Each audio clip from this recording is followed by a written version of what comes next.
All right, this is the time, ladies and gentlemen. Welcome to WOR's Ironman, the finale. It is here. We have got an interesting race tonight, I think. And joining me is amusing. We have our friend John here. How are you? Welcome and thank you for stepping in last minute. And are you looking forward to tonight? First of all, what a dramatic intro. I love it. Yeah, the racing here, always good for me to be spectating normally, but here I'm going to be spectating from a slightly different position today.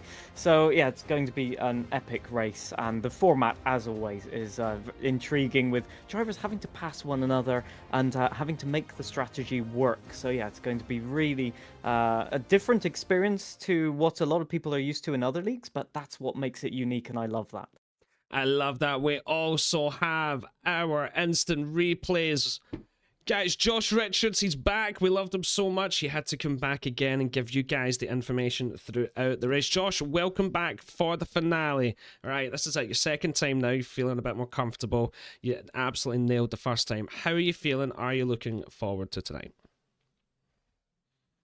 And you've muted yourself. That's deja vu. Deja vu, you done that last week as well. I pressed the wrong button. I muted in Discord and in OBS. Yeah, no, I'm really looking forward to this one. As always, what is it without me? I'm forgetting to unmute myself. No, yeah, it should be a really exciting race. The championship's on the line as well, so big stakes here tonight. Yeah, it's going to be absolutely banging. Now, we have some information to get through to everyone, so let's start getting through that, and then we'll have a little chat while they get all the lobbies set up and ready for this. Guys in the chat, who are you looking forward to seeing tonight? All our big names are here. Let's find out what the standings are like. Okay, so I'm going to take this away on the driver's side, all right? So, first off, as you can see, we have Otis Lawrence in first by 90. He's at 93 points, sorry. Leo Lund second place only at 76. I'm saying only. But look at that gap, right? A lot is going to have to go Leo's or Luca's or even Yarno's way if we want any sort of change tonight. We're going to have to see what happens. We have Luca Rapassa and Yarno, the two Red Bull guys, third and fourth. Brendan Lee is in fifth place there for Team Kick. Duncan Hoffland, I don't feel like the points here represent like the season that he's had. I don't know how that makes sense, but I feel like he's just been doing really well. But he's in sixth place right now with 48. Isfan Pukki in seventh with 40. Ben Shabakonya, eighth place with 28 points. Ismail Fassi and Jack West for 10th.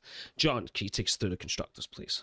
Indeed. Want to say also that a lot of drivers here are fighting for pride in the last race of the season because, again, looking at the points, some of them aren't in play for the championship, so they will race extra hard just to prove a point at the end of the season. Looking at the constructors' standings, Red Bull, well, they're on a charge at the moment, 140 points at the top of the standings. However, there's still a possibility for a certain red team, the Ferraris, to look a little bit towards the points and try and nab it off of them.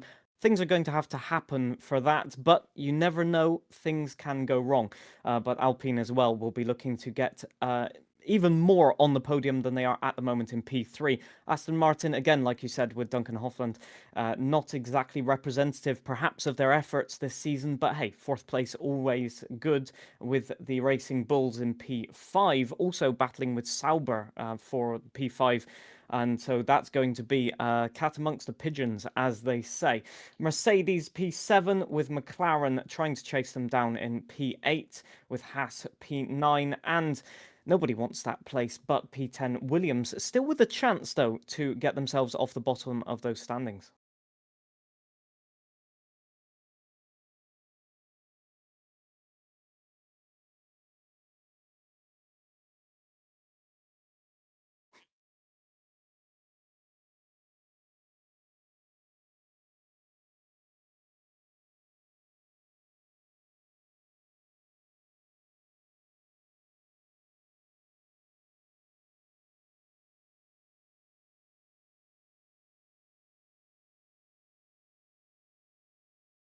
Yep, Yari Yuki for P11, Cameron Dowds for P12, Jake Benham P13, Isvan Pukki P14, Duncan Hoffland P15, Brendan Lee 16, Jarno Opmeer, the first of the championship contenders for this round, P17, Luca Rapassa P18, Leo Lund P19, and Otis Lawrence leading the championship starting P20.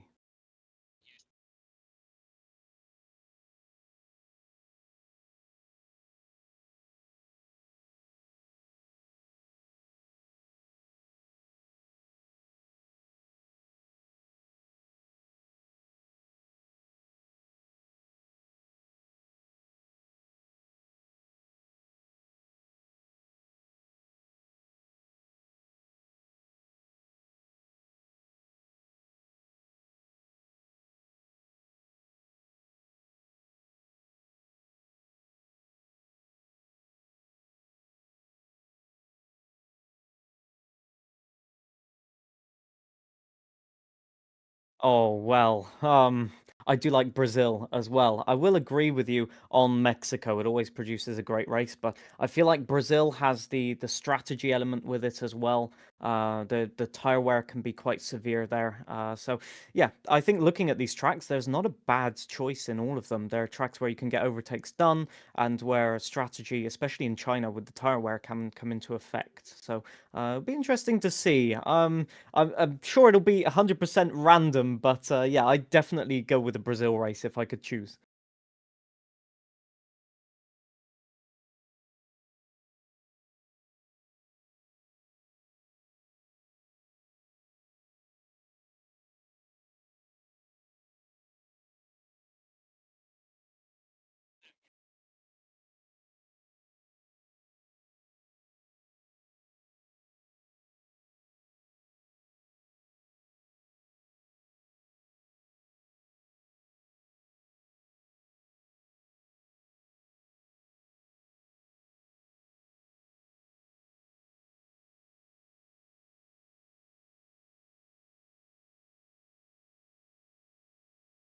So it's the finale, and this can only go one way right now. Otis Lawrence has such a lead, he's going to need some bad luck to change that result. Going back to what happened earlier, we went to Hungary with Jan Halliday in first, already getting overtaken, but for the winner, it was Brendan Lee bringing it home. After that, we went to Miami. For one of our craziest race starts yet, Zelan was in first, but this is what happened. We had a car flip completely upside down into the barriers. Absolute chaos. Jake Benham at the end went for an audacious dive bomb to take the lead. Did not make it work and retired straight away. Jarno Opmeer took the race victory at Miami. After that, it was time to go to Texas. We had Ryan Grob, but Cameron Dowds, the star of the day, took first place straight away, and he was able to keep it basically all the way to the end. We had one of the best race ends we'll ever see, with Duncan, Otis and Cameron going at it neck and neck.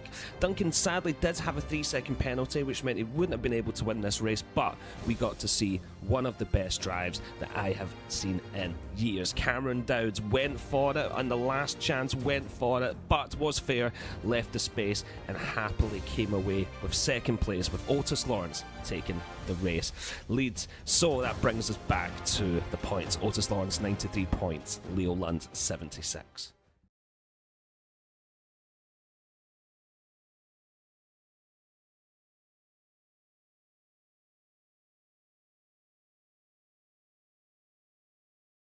Oh, the ultimate question. Oi, oi, oi. Well, you know what? I'm going to go Duncan Hoffland because he's got nothing to lose. And that means that you can go absolutely flat out, you can prove a point, and you can put people under pressure, and go for the moves that other people would back out of through fear of maybe losing a front wing or a piece of the front wing. So, in that situation, he's demonstrated great performance last race as well. And so that puts all of the cards in his hands, definitively. I am going to say that we're going to see Leoland take the victory tonight. I'm not sure whether it'll be enough for the championship, but I think he's going to give it absolutely everything here tonight.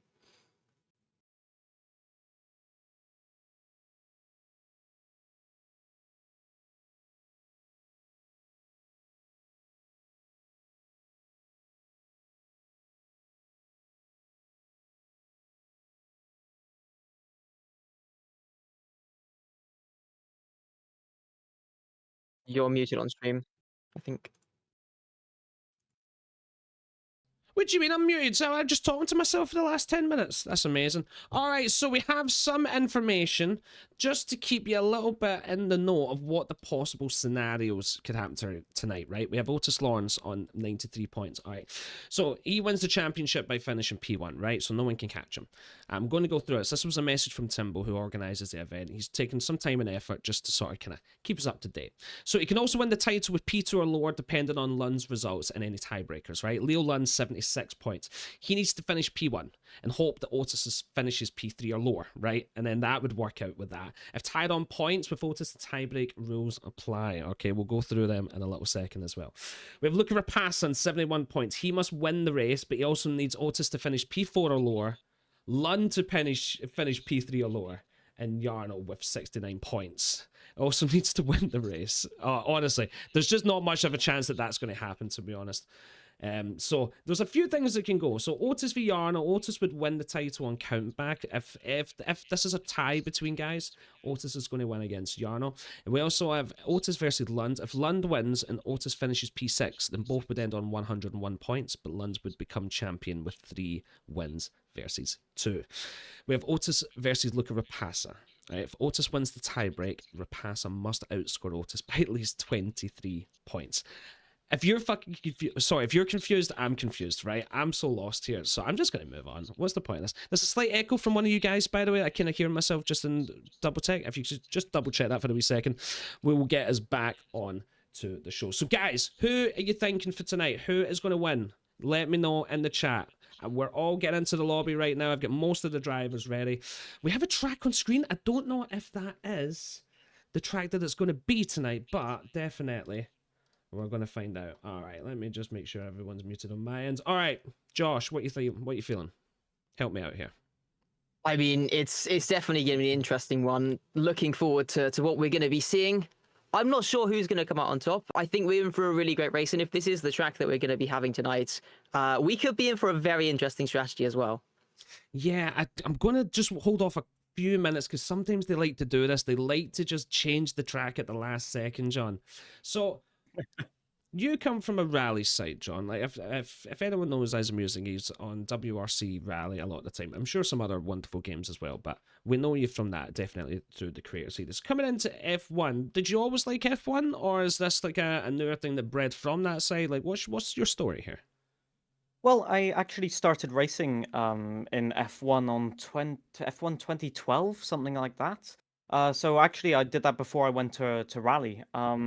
So it's kind of, I know all of the old things of Formula One, but things have moved on since then. And so, it's kind of the thing of I have a lot more sort of a broad knowledge, but the little details sometimes can catch me out, especially with rule sets and stuff like that. But I do like the harsh racing that you have on circuit racing. In rally, it's against the stopwatch. It's like a permanent qualifying session, really, where your biggest enemy is yourself. However, here you've got to have a thinking mind, really, to be one of the best drivers, because you've just got to outplay the others effectively at their own game and make sure to psyche everyone out. And I find that really interesting. And when I used to do league racing a long time ago now, it always used to be one of my strengths. Perhaps the pace certainly wasn't, but one of my strengths was making sure that the others had to work hard for it. And I think that's what you have to do today as well, knowing that certain people are fighting for points, fighting for championship position. You've got to make them work hard for it, because they will make mistakes that way. I love it. Right, let's just detour just for a little minute. Let's talk about the F1 race that happened today. All right, spoiler alert, if you've not watched the race, where were you? Go away. There you go, here's your 10-second warning. Bye. Guys, what did you think of the race? Did you get to see it today? What were your thoughts about Spa this year? Chat as well. I want to hear all your thoughts about it. Come on, hit me. What are you thinking? Josh? Yeah, I mean, it was an interesting race, let's say. It definitely didn't get off to the greatest of starts. I don't think anybody particularly enjoyed sitting around for 70 minutes to get that race underway. But when it did get underway, I think it was quite interesting, more at the start than the end. There was that interesting storyline, of course, with the 2 McLarens. But yeah, it kind of, that middle part of the race, it kind of all fell into one, really. Yeah, I get what you're saying, John. What are you thinking? Yeah, so just to follow up on that, seeing Lewis Hamilton sit behind the Williams for like 20 laps within 7/10 of a second in DRS was interesting. But yeah, it was kind of a race where you thought maybe if they started a little bit earlier while it was just the intensity of the rain was going down, then it would have made a better race, because the intermediate race was actually really interesting. We had cars struggling with their tires, cars absolutely maintaining tire temperature and just cruising past like Lewis Hamilton. But yeah, sure. It reminded me a lot of Abu Dhabi 2010, actually, where everybody got to the dries and that nobody could overtake. And so everybody was just trying different strategies. And the only person to try a different strategy, I think, was Hulkenberg. And that didn't really work out for him, because it seemed like the tires just went into this pace where there was no advantage to be gained. Effectively, you had 2 or 3 laps and then the pace flattened out. Unfortunate with the McLarens, because a few mistakes were made, and that meant that we were tantalizingly close. We were 5 laps short of a good race there, and the checker flags comes out, and that's how it is. I mean, it was every time Lando would get closer, he would just mess it up somehow, wouldn't he? We just kept getting a bit closer and then lose a bit and closer. Yeah, it was unfortunate, to be honest. Right, let's get back to WOR Ironman. All right, guys, he's ready for the track. I know the track. And it's a banger. It's a banger, all right? For the final time this season, guys, the track that we're going tonight is Mexico. We got Mexico. We actually, this is going to be, there's going to be a safety car. There's going to be a rage. Okay. Only one? Oh, maybe. So what I like to do just before the lobby starts, let's see what they're doing. Yep, they're just starting for us, so we'll be there in a couple of minutes. We'll need to guess how many rage quits they're going to be. Come on, guys, in the chat, let me know exactly what you're thinking. I'm going to throw it off to you, Josh, first. How many rage quits are we getting tonight? We went a little bit too low last week. I am going to jump up quite dramatically. Add 4 to mine. I'm going to go for 6. Holy moly. Okay. John, how many rage quits are we going to have? Rage quit, so not a mistake, crash, obviously just proper intentional, I'm gone. What are you thinking? Well, I thought I was being really harsh by saying 5, so I'm going to stick with my answer 5, but there you go. I love it, right? I need to go 5. I need to go 4 or 7 then. What am I doing? Am I going big tonight? No, I'm going to go 4. I'm going to go 4. All right, there's going to be 4, guys. Guys, let me know what you think as well. Josh, we'll come to you through the race. Please let us know whenever you have any information. We'll get you right up on screen, and everyone, we will get you as close as we can to the action. What a cool addition. All right, let's see. Are we loading into the lobby? Yes, we are. Josh, thank you. We will be back soon with you. All right. Wait, where did you go? Hello, welcome. All right. Where'd you disappear to? I love it. Right, we're in the lobby now. The reason why I get this screen up for us is just because this race can start at a moment's notice. If you're just coming in and you know what this is a full 100% race. There's no qualifying. The grid has been set. So whenever they're ready to go, they are just gonna go, and we are gonna call this action. It's Mexico. It's dry. It's going to be so good, guys. Let us know who is going to win. Let us know. Okay.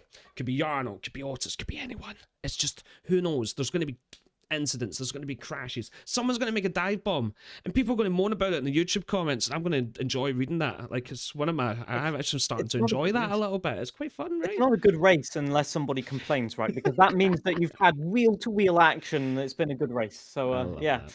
I tend to love that, to be honest, because when you have different opinions in chat, it means that people care, and that's what I enjoy about the racing, is that people have an opinion, people actually want to see their favorite driver or favorite team do well, and that just means that you're a little bit invested in it, and that's when you can enjoy the racing, in my opinion. Yeah, I'm 100% with you. All right, we'll be starting any second now. Everyone, what they're doing is they're getting their setups on, they're getting ready. They have to commit to one build for this entire race. It's going to be, I would guess, it's a bit of a lower downforce set. That straight is so long. Like, the straight is so long that if your wings are too high, you're just going to get swallowed by 4 or 5 cars, right? Yeah, and with the traction zones very harsh as well, and the high high speed long corners as well in some sectors means that it's a tire wear mayhem. We're getting reports that perhaps the 2-stop may be faster, but there's always that question of track position versus faster tires, which one's better to have. So we'll have to wait and see, because the drivers know better than us. They have all of the cards, they have all of the knowledge, and for most of them, they have all of the experience as well to know better than most people, I'd say. So it'll be interesting to see, and I think we'll see a few risk takers here. All right, I'm guessing lap 3 safety car. I'm going for that. I think this first, like, once they get to turn 1, 2, 3, 4, like basically the whole track is just brutal in that regards, right? It's just wide enough, but at the same time not wide enough, really. Do you know what I mean? It's like they've got it perfect to the point where cars will go for it, but a lot of the time they're not making it. Yeah, a lot of possibilities for switchbacks as well, with some, I don't want to call them hairpin sections, but some 90-degree corners. So you can really, if you've got better tires especially, you can just go underneath the car if they're struggling on the brakes. So the DRS zones are going to make it mayhem, that's for sure, no matter what. And here we go, 3 lights, 4 lights, 5 lights for the finale, and it's go, go, go! As most drivers getting a good start. The Ferrari there from the second row of the grid's doing well, and McLarens are moving up the order as Gregory still maintains the lead with Dennis in P P2. Ricardo still defending, and it looks like most people are going to maintain their positions, actually, as they are going quite conservative, actually, into turn 1. No big incidents. A little bit of argy-bargy by some Alpines there, as, yeah, we got a change for lead. Gregory getting challenged by Dennis here. So very, very tricky from the start, as Duncan Hofland up a few positions, and Leo Lund making a big improvement as well. It's insane. We're like basically 4 wide here. What's going on? That's damage already. Not enough. Look at the space. There's not enough space for all these cars. Some damage has happened. Yarno staying at the back, staying safe. We are looking more at the back right now because we've got some very interesting battles with these pros. Let's see what Duncan Hofland's doing. Look at that. He's got 2 drivers right in front of him, Brendan and Eastfan. There's chaos around. There's Cameron Downs. No, he done so well last week. He's to the back. Who is this? Break marker boards are gone. Oh my goodness, he's Van Pukit as well. Not doing too well. Larry dropping back as well. He had to avoid the chicane there, so not doing very well at all. As Brendan Lee getting tagged by Duncan Hofland as well. Duncan really going aggressive there. That might allow Leoland around the outside. He backs out of it, but Duncan nearly in the wall there. Brendan fighting back, I think, not very happy with what's gone on through there. A little bit of argy-bargy, and that means that they've dropped out of DRS range. This could be very costly right from the start, as every single championship challenger is behind them and will have to make some daring moves now. Hopefully they can get back in within DRS. But look at that, moves into turn 1. Duncan Hofland still looking to challenge, but there's no way they can get round at the moment, as they all go single file right now trying to challenge. Got an Alpine there, which is Tom Roberts, I think, being challenged by Stephen in P7. So really, really tricky as drivers are going. You can see all of the tire smoke into this chicane here. It's, yeah, second sector is chaos, as we've got 3 wide as well, with Gabor and Jan Halliday battling also. Oh, the argy-bargy is all over the place, isn't it, Scott? This is great. I love it. Everyone's getting their elbows out. Love to see it for the final time this season, guys. Ironman is back. We have some battles happening. We also have Otis and Yarno, who have struggled a little bit to make moves. Let's jump on the Yarno's POV. 18th place, just chilling a little bit behind his Van Pukki as we're having some overtakes. Oh my god, not enough space. Stephen and Tamas going for it. The Haas and the Aston Martin. Yeah, I think Stephen has damage. Yeah, you can see there on the front right end plate is gone completely. So that will be severely hampering them. And we're only on lap 3 of the race. So unfortunately for them, they're going to be fighting a losing battle here. And for Tamas and Jake Benham, they'll be wanting to get past Jake Benham going for the overtake down the inside. Is that the right thing to do with the switchback that you can get through here? It looks like he's got the position even before the apex, but around the outside goes Tamas, defending the position. And he has indeed done it, but how much battery has he got in reserve? Has he made a little bit too aggressive move trying to defend? They've both got DRS. They're both going to go for it. They kind of have to maintain track position. And indeed, oh, they've collided. They've taken Stephen with them, and Stephen's all the way around, just late braking both of them. They outbroke themselves. They played the game of brinksmanship, and it has not turned out to their best interest whatsoever. And a 3-second time penalty to boot. Duncan again with a time penalty. He's going to be raging about that. He lost the race win last week because of that time penalty. We also have Yarno making some moves down the bottom as well. Let's get a nice camera view. Cameron Dowds right behind. He was our protagonist last week. Done absolutely incredible. Is definitely going to need to show. Oh, look at that view for an overtake. That was gorgeous. I enjoyed that. Helicopter POV, who doesn't enjoy that? Another place you can see is on the Rally Championship as well. They do that all the time. I'd love it because you can get an overview of everything that's happening, and especially with so many cars in literally line astern trolley train, this is the way you want to see the action. As you can see, Yarno struggling a little bit on the exit there, so he'll have a few car lengths to gain. Otis Lawrence, however, in P13 won't have many car lengths to gain on Brendan Lee. However, Brendan, I think, will be a little bit wiser. We've got 3 wide there as Jake Benham goes past Duncan Hofland and Tamas as well. So overtakes galore as Jake Benham is looking to close the gap, though. The gap's 3 seconds now to P8, so that is going to be really difficult unless they work together. Yeah, they've totally messed up the kick up. Brendan Lee is going for it. Let's see if he gets it stopped. Does get it stopped. Will he be able to go around the outside? No space to be left. Definitely probably a warning there as he's sending it. Oh, that was close. Otis Lawrence is right up. Not going to finish that sentence. He's behind him as well. See what he can do. Okay, they're going to have to chill for a little bit around this sector. We'll see them come the end of the start. Finish straight. Let's go up to the lead just for a minute. Dennis, look at him go. He's in second place now. Let's see how many moves people have made. So, Tom Roberts is up 3 spots. Jake Benham up 4. Duncan Hoffman up 5. Otis up 7 as well. Thomas Kokenay having a little bit of a rough time, down 5 spots. And for everyone, you're probably screaming to look at the tyres. There you go. The tyres are up. Enjoy that for a couple of minutes. What a disaster for both Haas drivers. That is incredible bad luck, as one of them having to pit for damage. And Stephen, I definitely know, has damage as well. So both drivers in the wars. No retirements as of yet, though. So that's throwing our predictions a little bit off course, as Brendan Lee battling in the background with Tamash. And it looks like Brendan will have to maybe... No, he goes around the outside.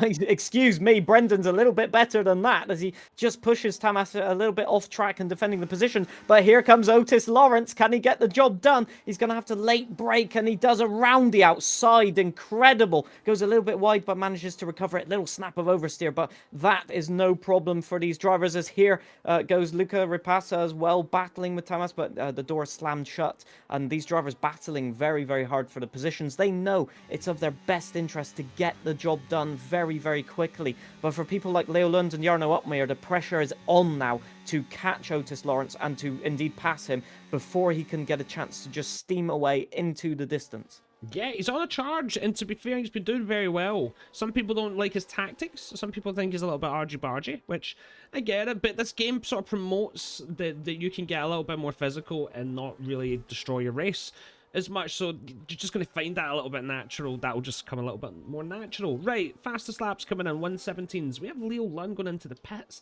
Must have been damaged there because he wasn't on the softs. 5 laps, not looking too good. All right, anyone going for the overtake here? Let's see. Tom Roberts is getting quite close.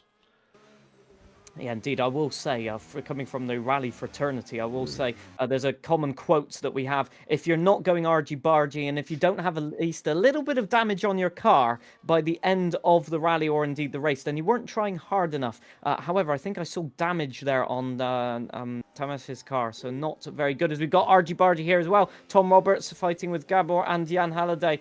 So Jan Halliday getting the better of those two for the moment, but they need to work together as well, because the gap 1.5 seconds, and it doesn't sound like a lot, but that DRS is very powerful around this track, and you really need to think about that and sort of work together. Although I am well aware most drivers will not be working together today, especially for the finale. They want all of the glory for themselves. I'm also noticing that we might have a few clips from Josh.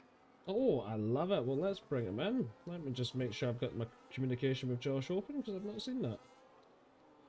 All right, brilliant. Awesome. Josh, we're going to bring you in. Please let us know what has been going on in your land. All right, you should be on camera. Please let us know.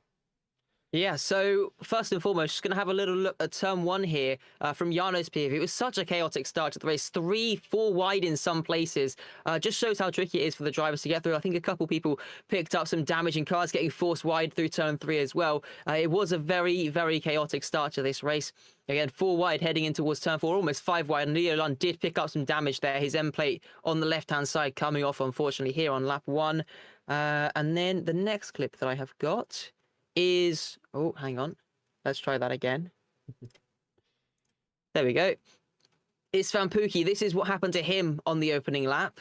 Another driver who fell foul to the racing here. Couple cars making contact further ahead and coming back onto the track there. Larry Tukey just makes a bit of contact, and you can't really see it too well. But there was just, you can just about see a bit of yellow here on the front wing. So a small bit of damage there for Istvan. And then, I've done it again. Opened it with the wrong app. Let's try again. You'll get there. There we go. This was the battle between Brendan and Duncan through the final sector. So you can see Brendan ahead, goes a bit wide off the track, looks to the inside, and then contact in the braking zone. So not ideal stuff there. And then a bit more contact, I think, here as well, as Brendan tries to retake that position back. So yeah, not the cleanest of opening laps. A couple drivers picking up damage, but there we go. Amazing. Okay, getting a little bit spicy there as we have an overtake with Jarno coming in past his teammate. Looked to be nice and sensible overtaking there. Nothing crazy. What do you, John, what do you think about that clip between Brendan and Duncan? Well, I see it as 6 of one, half a dozen of the other. You know, one driver goes in deep, makes a little bit of contact, and then the other driver seeks to take a little bit of revenge. You know, if it carried on for 5 or 10 corners like that, I think it would be merited to have a look at that. But, you know, the drivers are fighting for position. They've got to make it work. And as long as they don't make damage to the other person's car, then, you know, you've got to accept that they want to take the position for themselves, and they haven't hindered the other driver as such. And they're both in still a good position, and they can still keep on fighting, really, which is the main thing. But yeah, obviously, if you have a favorite driver, you will say that the other driver was 100% to blame, and with which I'll agree with you on that one as well. But yeah, interesting also to see what happened to Isvan Pukki there, just getting unlucky, I will say, with that damage and being forced wide over the grass.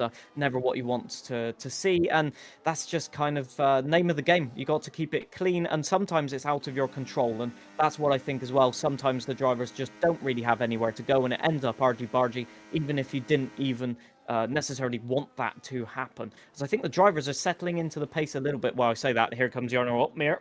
No, I said nothing.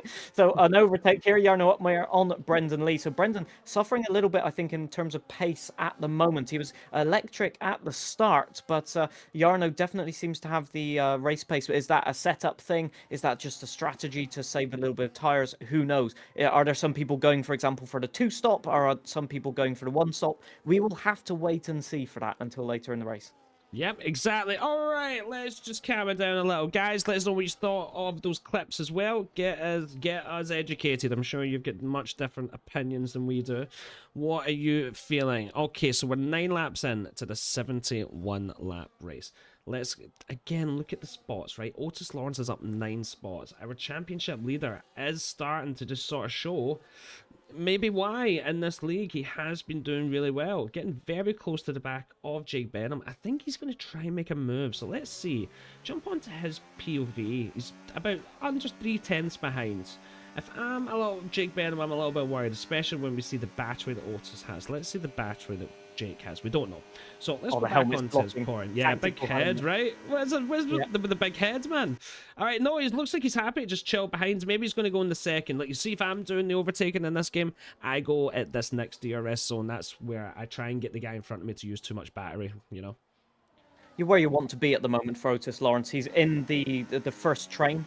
You know, everybody behind him is looking to try and get DRS, so Jarno is pushing like mad right now to try and close that gap up, and he will if they keep battling, as Otis tried to go around the outside there, tried to do a switchback, but Jake Benham is a little bit too experienced to fall for that one, as he himself is trying to overtake Duncan Hoffland with that penalty, and as you can see, through this second sector here, very, very difficult to follow just because of these high-speed turns, so you've got to just bide your time, hopefully get a bit of extra traction. I've noticed Otis Lawrence car is quite oversteery as well already, so maybe that will hurt the tire wear. However, it will also allow you to get better exits for the moment while the tires are fresh. And as you can see, he's all over the gearbox of Jake Benham, practically pushing him around the track in these final corners, and that will hopefully allow him to get a good exit as Jake slides wide as well. Oh yeah, this is shaping up for a move here. Watch this space. I'm a little bit conscious though that the McLaren has lower wings here, because Otis is pushing, but he's not gaining at all. I know we all have the DRS, but okay, he's flashing now. He's had to use a lot of battery there. But yeah, was it enough? Duncan, very close, going for the move. Oh, that was a little bit spicy. That was a little bit spicy from Duncan there. We don't usually see audacious moves like that. But you know what? He gets it done, and he's up into 8th place, whether you like it or not. What will Tom Roberts do?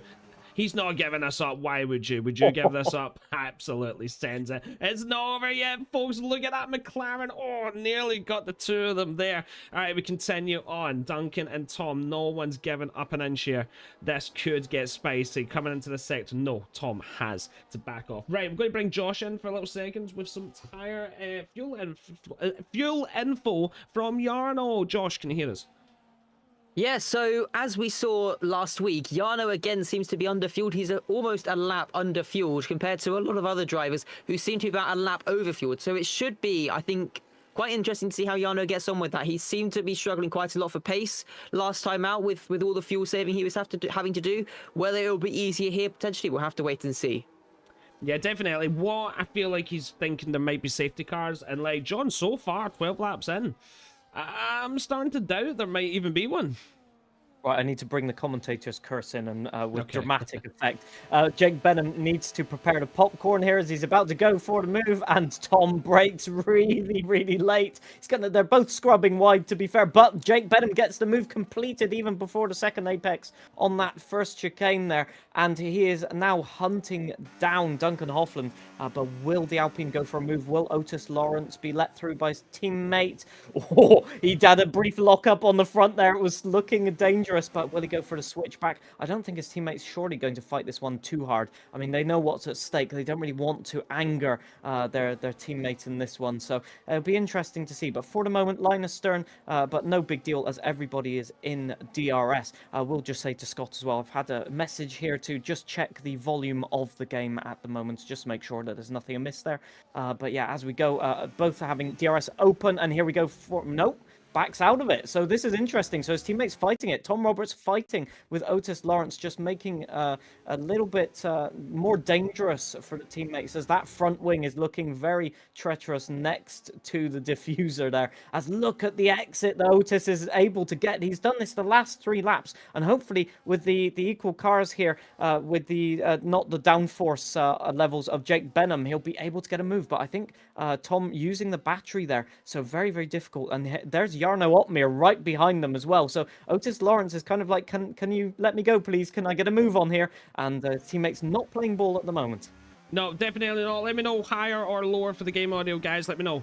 All right, I can't see the chat, so John, let me know when you see something. Okay, let's see what Otis can do. Oh, he nearly locked up and had that rear lockup. Sometimes it just sends your car so far off. Like what we saw from Hamilton this weekend in real life. It is very true to the game. Like, if you mess up those rear tires, like, your car is absolutely flying away. Alright, looking good. So it seems to have calmed down a little bit, but we do have Jarno very close to the back of Otis. This is going to be interesting. 2 championship protagonists. A lot more so Otis, obviously, with the points. Looking at Leo Land as well, is not having the race that he needs. And look at Rapasa right now. He's not having the race he needs either. Just a follow up on the audio higher, apparently, according to at least 2 people in chat. But yes, it's interesting to see that people are trying the reverse entry tactic. Now, while that may work in the WRC, not necessarily the best for Formula 1 unless you want to turn it into Formula Drift. Now, I wouldn't say no to that, but for drivers trying to preserve their tyres, maybe not the best interest for them. As Otis Lawrence, once again, that exit out of the last turn is seconds to none. As Jarno just looking to do a little bit of psychological tactics there, just getting in their mirrors a little bit, just making them double think, will they go for an overtake? But no. Here it goes, though, Otis Lawrence on perhaps his teammate here. He's close enough to go for a move. Will he make it stick? Will he even try? It looks like he's saving battery, actually, and they are saving battery. So is Jarno down there. So they're sizing up for a move, trying a different strategy, seeing as for the last couple of laps it has not worked. As this Van Pookie gets past Tamas, I think they both had a pit stop. Yeah, definitely confirmed they both had a pit stop, and I presume they're on the hard compound tires. I didn't really see going into the first turn there, but yeah, both on the hard compound tires, as you can see. So they are going for the long game. They're going hopefully for the clean air, and also wishing that there's a safety car, I presume, from their driving seats. Yeah, no, definitely. Otis again, close to the back, but Jarno. So this is tire conservation phase, right? Okay. I think everyone now just needs to, because the dirty airs might be a bit rough in some of these sectors. The average lap time is not amazingly fast. It's not the worst, but it's not amazingly fast. But yeah, definitely, as you can see, people have chance to get full battery. So Otis coming in. Oh, he's going to get this done, I think. Tom Roberts, nothing he can do about it. Did he lose DRS then eventually? I don't think he did. But anyway, has been overtaken by his teammate. Will he give this up? This looks really close. What is Jarno going to do? Oh my god, he just sends it. He just sends it in. Actually gets it stopped as well, separating the Alpines. Jarno up to 11th. That was nice.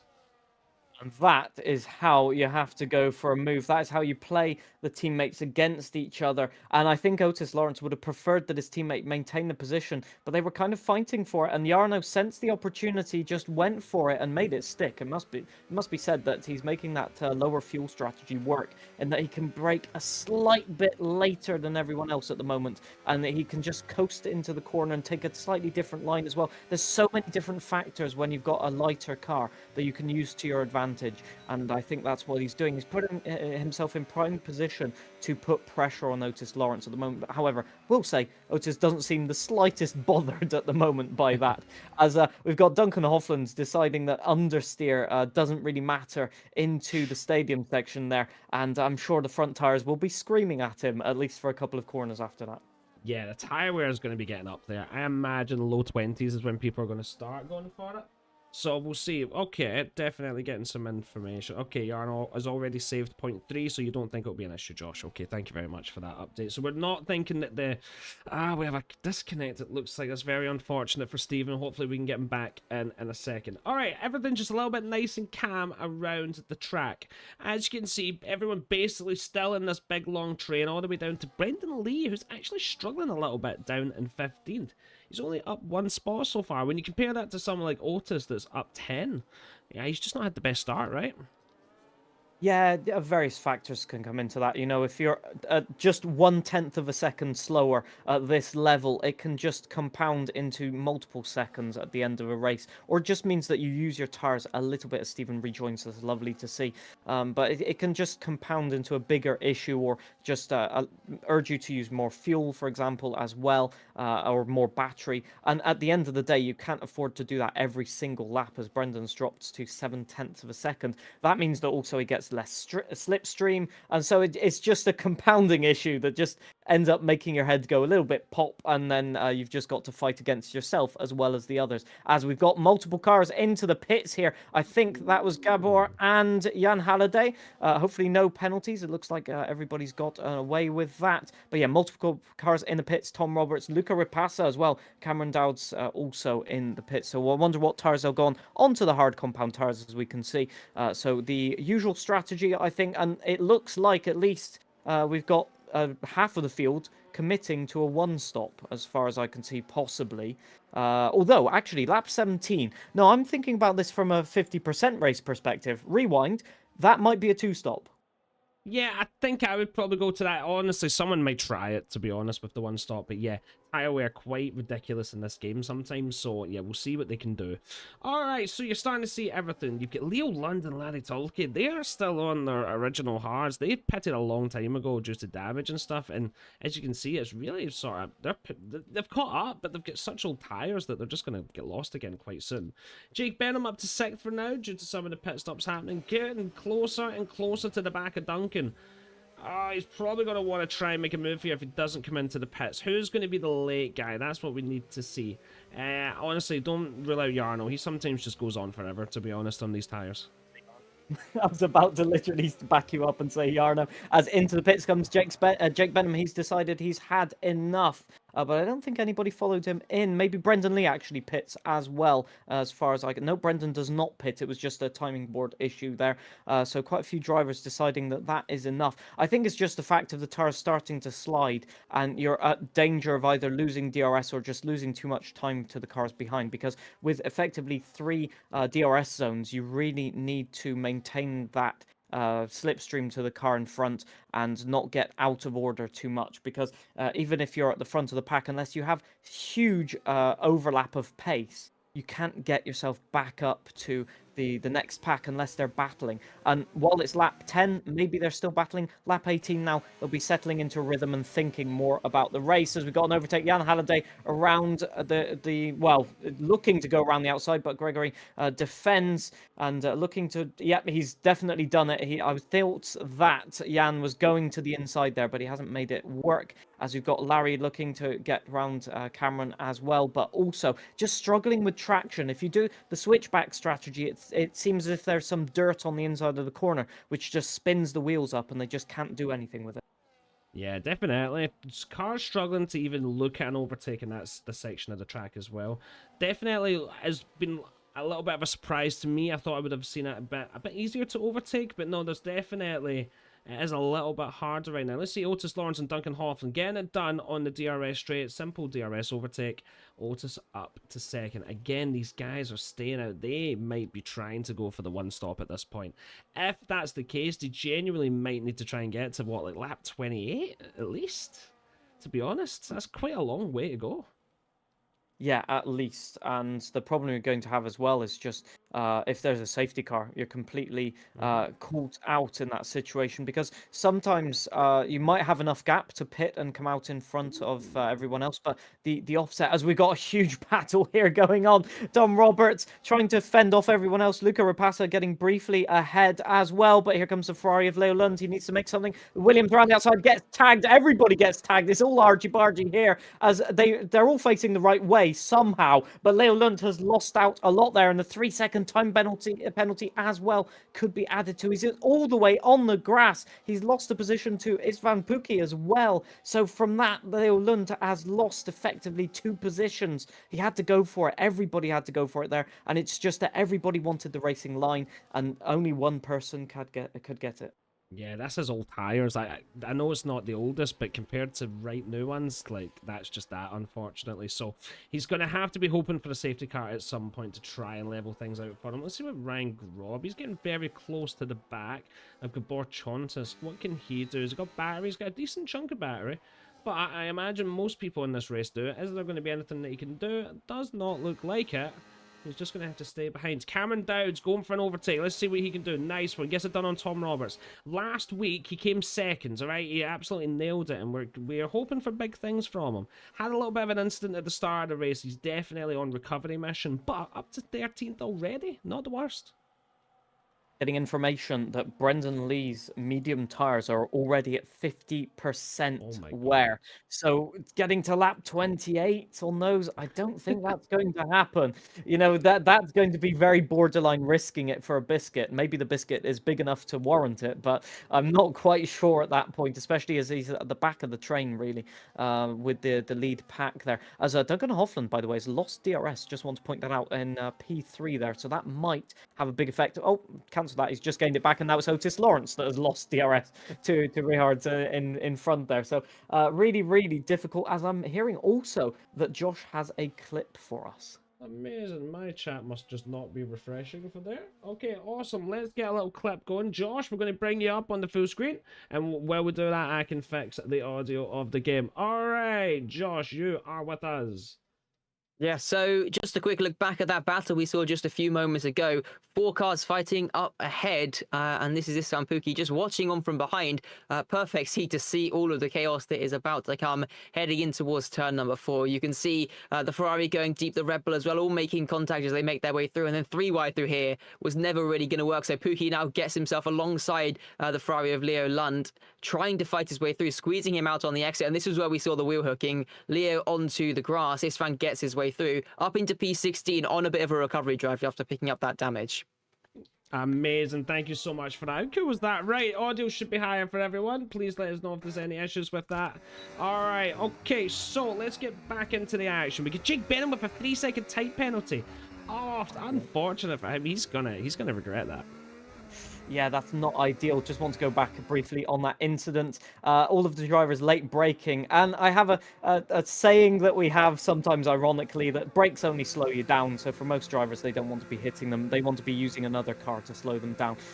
So they definitely wanted to use the other cars. The problem is that another car was trying to use them at the same time. So when you all take that mentality into a corner, you will all go wide, and that's exactly what happened. As we've got Duncan Hoffland in the pits now, so deciding that those medium tires have had enough, and that he's had enough with those medium tires as well. So the drivers continue on. Otis Lawrence, Richard Sprogis, and Jarno Opmeer. As we predicted, Jarno one of the last to pit.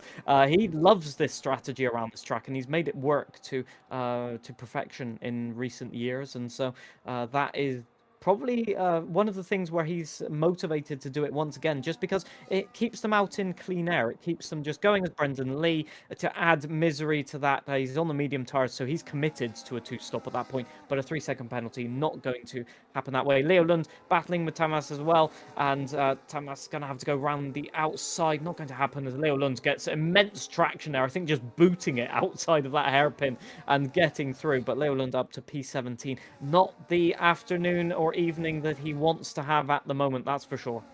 Yeah, no, definitely unfortunate for him. He just needs a safety car, get him right back into this, right? That's the thing.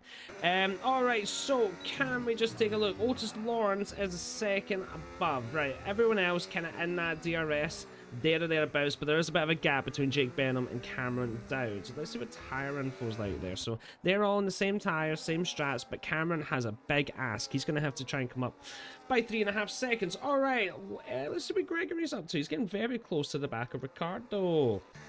Very fun name to see. What can he do coming into this DRS straight? Ricardo Benzoni, isn't that the villain from the Le Mans film, Ferrari versus Ford?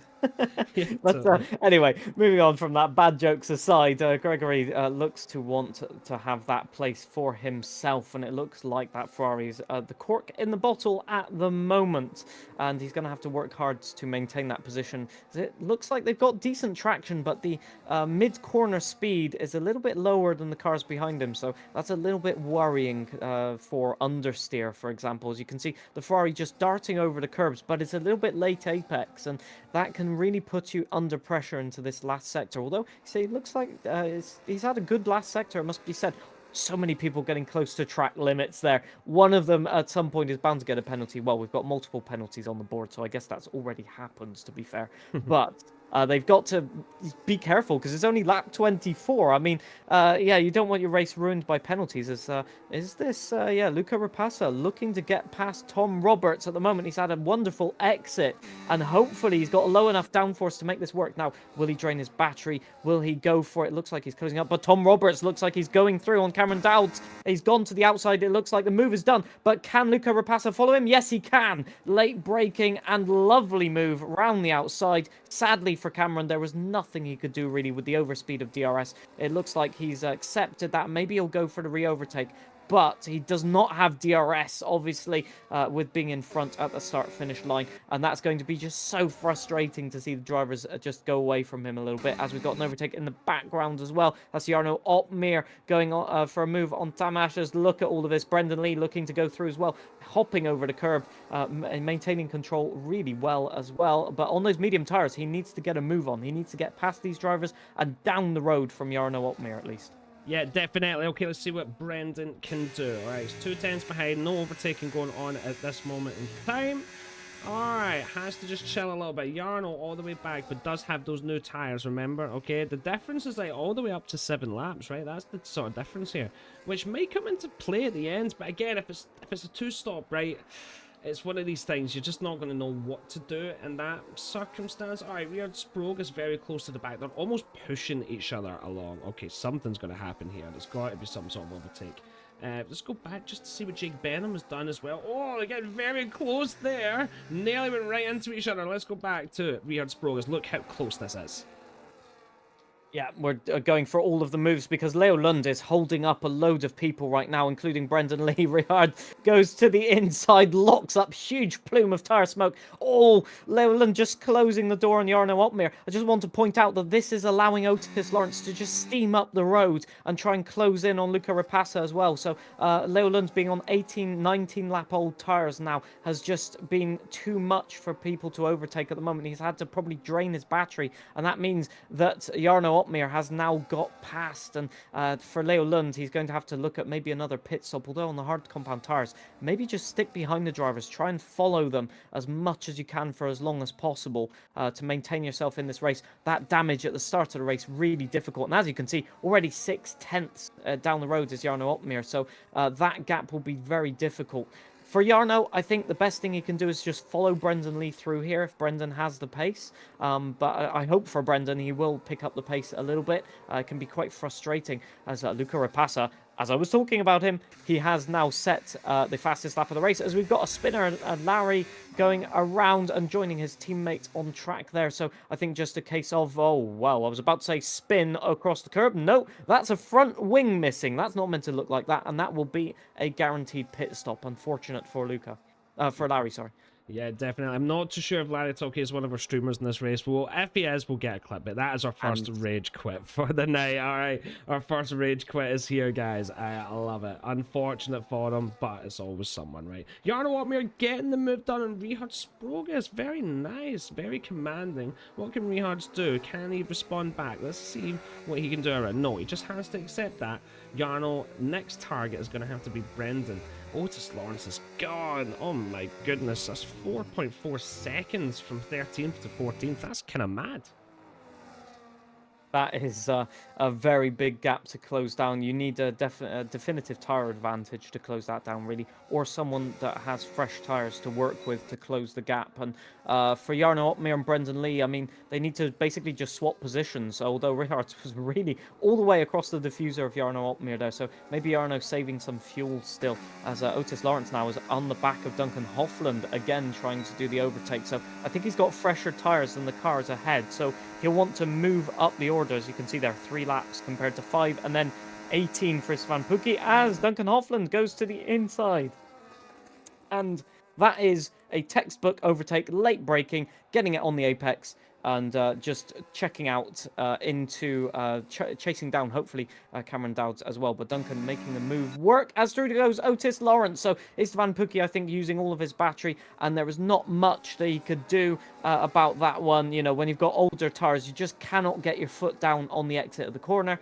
And that is kind of academic for Otis Lawrence. He's certainly showing his rivals that he has no doubts about his performance this season. He is not succumbing to the pressure. And if anything, he's actually putting 10 times the pressure on his rivals to say, come on, guys, get a move on. You need to score more points than me, which means you have to be ahead of me. And good luck doing that, basically, at this point. Yeah, definitely. Looking at the like this, let's look. So look at Rapassa's at best right now. He's up 10 spots, but he's still fighting for 8th. See this top guys, like they're doing well. I'm just saying, Ricardo, Gregory, Jan, like Ricardo started 3rd and he's at 1st, and like I don't see that changing right now for any reason. Look at these guys; these are just chilling all the way back. As look at Rapassa, he's got 4 seconds to make up on this. That is going to be such a challenge for him. A challenge to just carve through the pack again. You know, when you're down a position, or you know, not where you want to be at the front of the pack, you're always thinking, will I get held up, will I lose DRS? And sometimes that can hinder your overtaking performance at the moment. But for the guys at the front, it's quite simple. Just keep the racing clean, as Tom Roberts goes for an overtake on Luca Rapassa. So Luca, after having done that fastest lap of the race, as Tom Roberts picks up a time penalty for that. That's not what you want to do after having made the overtake. So unfortunately for him, that will be a little fly in the ointment. But yeah, for Luca, he's still where he needs to be honest. Still ahead of Otis Lawrence, although his tires are significantly older. So it's interesting, actually. The strategy at play here is so split and so diverse. You've got the front pack down to P10 on the same strategy, but after that it just becomes mayhem. Talking about mayhem, Otis Lawrence up the inside, carbon fiber confetti in the spectator zone, which is always what the spectators like to see, as up the inside of Duncan Hofland. So some will say a little bit of revenge from earlier in the race. Others will say that was an aggressive move, but there you go. It has happened, and I don't think any damage on the car, as Otis is trying to move up the order as fast as possible. Overtake here. Luca Rapassa gets ahead of Tom Roberts, and also Cameron follows through as well. Yeah, he done very well. Right, let's bring up Josh, who's got the Larry Toolkit clip for us. All right, Josh, let's do this. You should be on screen now. Yeah, so Larry, he was running in a bit of no man's land, really. 5 seconds off the back of Tamas, 7 seconds ahead of his teammate. He has a 3-second penalty as well, so not really much going for him here. Coming in towards the stadium section, locks the rears up and just heads towards the Pirelli barrier. Unfortunately, picks up that damage, and that is the reason why he's retired from this race. Very nice. Thanks so much for that. Yeah, but unfortunate there, John, right? Yeah, I mean, what can you do in that situation? You know, as soon as you've got something gone wrong, you're kind of a passenger. And, you know, once you're braking, and especially when you hit the barrier, you're guaranteed to lose your front wing, as what happened. And the problem is the 10 seconds that you lose, and also the extra pit stop, just puts you in no man's land. And apart from a safety car, of which there's no indication that we will have at the moment, there's a little commentator's curse for you all. There's no real reason in your mind mentally to continue the race. That's from a driver's perspective. It's a bit unfortunate to think like that, in my opinion. But that's how people think, as Otis Lawrence passed Cameron there on our cameras, so making it look easy, to be honest. It looks like he's conserving his battery well. As for Brendan Lee, I mean, it's going from bad to worse, really. Those medium tires look like they're not the tire to be on, to be honest. As not only are they older than, for example, Jarno Opmeer's tires, but they just like they're, I don't know, spinning up on the traction, and so he just can't make them last. As are we about to see a textbook switchback? We are. Duncan Hofland up the inside. side, getting the job done, leaving space on the exit. Lovely to see. That is the kind of overtaking that I love to see in Formula One. Clear, hard, but fair racing. Always the best racing. Yeah, he absolutely nailed it. Unlucky for Cameron, to be honest. But yeah, he gave it his best go. So, the front guys, they're just being smart, right? They've got DRS. Otis Lawrence actually is catching. So, this gap from 7 to 8 is 3.5 seconds. I've seen that up all the way to about 4.5 at some point. So, definitely moves are being made now that Otis has been able to get in front of Duncan and Luca. Hopefully, he can bring everyone back up to that train. And then who knows what could happen. Yeah, the thing is, for Ricardo at the front of the train, he's sat there, you know, kind of thinking, okay, I don't have to do anything really. I'm in first place. That's fine. I'll just carry on my pace, save a little bit of tyres, a bit of battery. As through goes Luca Rapasso and Cameron Dowd. So he's trying to chase down Otis Lawrence and trying to put everything in his basket to try and win this championship still. But definitely the problem is for Ricardo is that you now have Otis Lawrence chasing you down, and for this long hard tyre stint that will continue to be the case. Otis Lawrence will have a tyre advantage over you of the whole first 10 people of this race, although Otis Lawrence has already overtaken 2 of them. So you can't just sit there and say, I'm just going to keep my pace. You've got to keep pushing. You've got to try and deny Otis Lawrence any opportunity to overtake the majority of you, because you want him stuck, basically, in the DRS train. Yeah, you're 100% right. Okay, I brought the penalties up. Josh just made me aware that Brendan Lee has a 13-second time penalty. And that's something I actually missed. There's been quite a lot of overtakes, so not catching everything. Not too sure what he done there, but his day is really not going well. Oh my goodness. Like 13 seconds at this stage, guaranteed you need a safety car, or there's almost no point.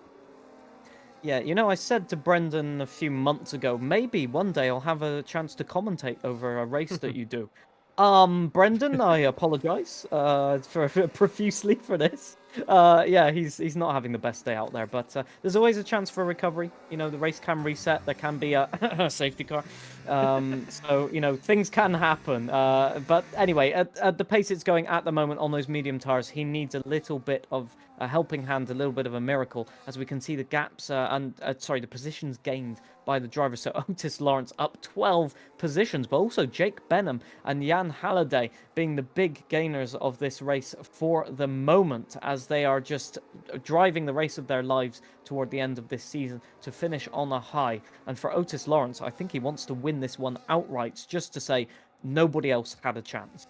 Yeah, and he's already got that gap down to 2 seconds, guys. That was literally 3.4 when I was talking about it last lap. That's now 2.1 seconds, so it just shows you what is happening here. As long as he doesn't do a Lando Norris and just keep making little mistakes and on his road to getting them, I'm sure he'll be fine, and he'll be fighting for probably a podium at some point. The guys up front, let's take Jake Benham out for a second. These guys up front have been really nice and consistent and great, but I think when Otis gets into that train, he's gonna find just that little bit extra just to get those overtakes done. Yeah, you've got to have a pace advantage to get the overtakes done, because you've got the slipstream effect, and then you've got the DRS, which the car in front has if you're fighting in a pack. So you've just got to be patient, basically, and wait for the mistake, which will happen as the tires continue to wear. But we have Istvan Pukki trying to fight with Jarno Opmeer here, as Jarno is already doing the psychological pressure on Tom Roberts ahead of him. Yeah, definitely. Okay, so Jarno, let's take a look at tyres again, guys. It's all about tyres tonight. So, yes, we see Jarno down in 13th, but he has such a nice tyre advantage. If he decides to potentially try and go for the one-stop, I don't know. Chat, let me know. What do you think? Do you think Jarno right now is looking at a one-stop, two-stop? I don't know, Josh, if you said anything at any point, always just jump in and let us know, that kind of thing. But it's quite a difficult decision to be made. Istvan Pukki's already done 24 laps in his hards, right? So he's obviously not going to. He's going to have to do a pit stop. Oh, Brendan Lee. Ouch. This is going from bad to worse. 16 seconds, John. Yeah, that's not brilliant at all. You know, the problem is it gets in your mind, it gets in your brain, and you start thinking, oh, I can't, you know, extend as much. Oh, I'm close to a penalty here. And then you unintentionally make the mistakes that you were going to. Anyways, Jarno is looking very close for an overtake here. Would he go? I think he's going to go for it. Late lunge, late break. Yeah, of course. You have to, right? A little bit of a lockup. Who cares? You've got the inside. Oh, no, Tom says, no, you do not. You do not do me dirty like that. I am not going to allow you to humiliate me. Sadly for him, Jarno Opmer still has the DRS, so it's going to happen anyway as through goes Jarno into P12 at the moment, still trying to maintain at least a small contact with Otis Lawrence, who's putting away into the distance. Perhaps it might be best to get Josh's own perspective from this in terms of tire wear, if he'd like to chime in on that, because I'm always interested in hearing at least a competitive driver's perspective. Yeah, I mean, I've been keeping an eye on it. It does kind of seem that the tire wear is quite high. It's always an issue around Mexico, especially with the rear tire temperatures. There's probably quite a few drivers managing their rears, especially through that middle sector. But it does seem like we're leaning towards 2, maybe even 3 stops here in this race. That's actually mad. Can you think there's maybe even a 3-stop? Love to see it. All right, chat, let us know what you think. Okay, so Otis just made the spot up to 7th place now, over to Ryan in 8th. Now it's the charge. Let's see what he can do. Again, looking at the tyre difference, he has 6/7 better laps, right? That's going to come into play. Maybe not right this second, but definitely in the next 10 laps, that's going to start to just become a bigger advantage. He's going to have that 6-7 laps where he needs to really push and have the advantage. He's doing so well, John. I mean, this is an outstanding performance. Well, I saw kind of the hint of it at the start of the race where he was getting better traction out of the last turn, and that's the turn where you need to have the best pace, because you force drivers to deploy more battery to defend their position down the very long start-finish straight, and that gives you an advantage for the next lap.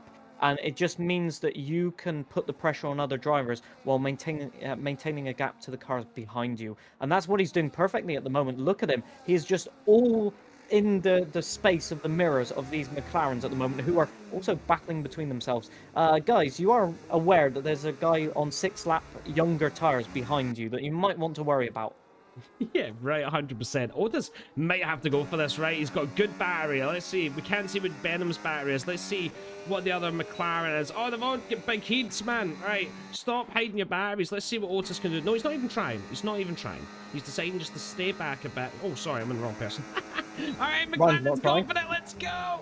Yes, gets it stopped, gets a little bit of chaos going. Otis is going to swoop through here, obviously. Oh no. My goodness, one of the McLarens is gone. He's in the bin, and Otis gets it done.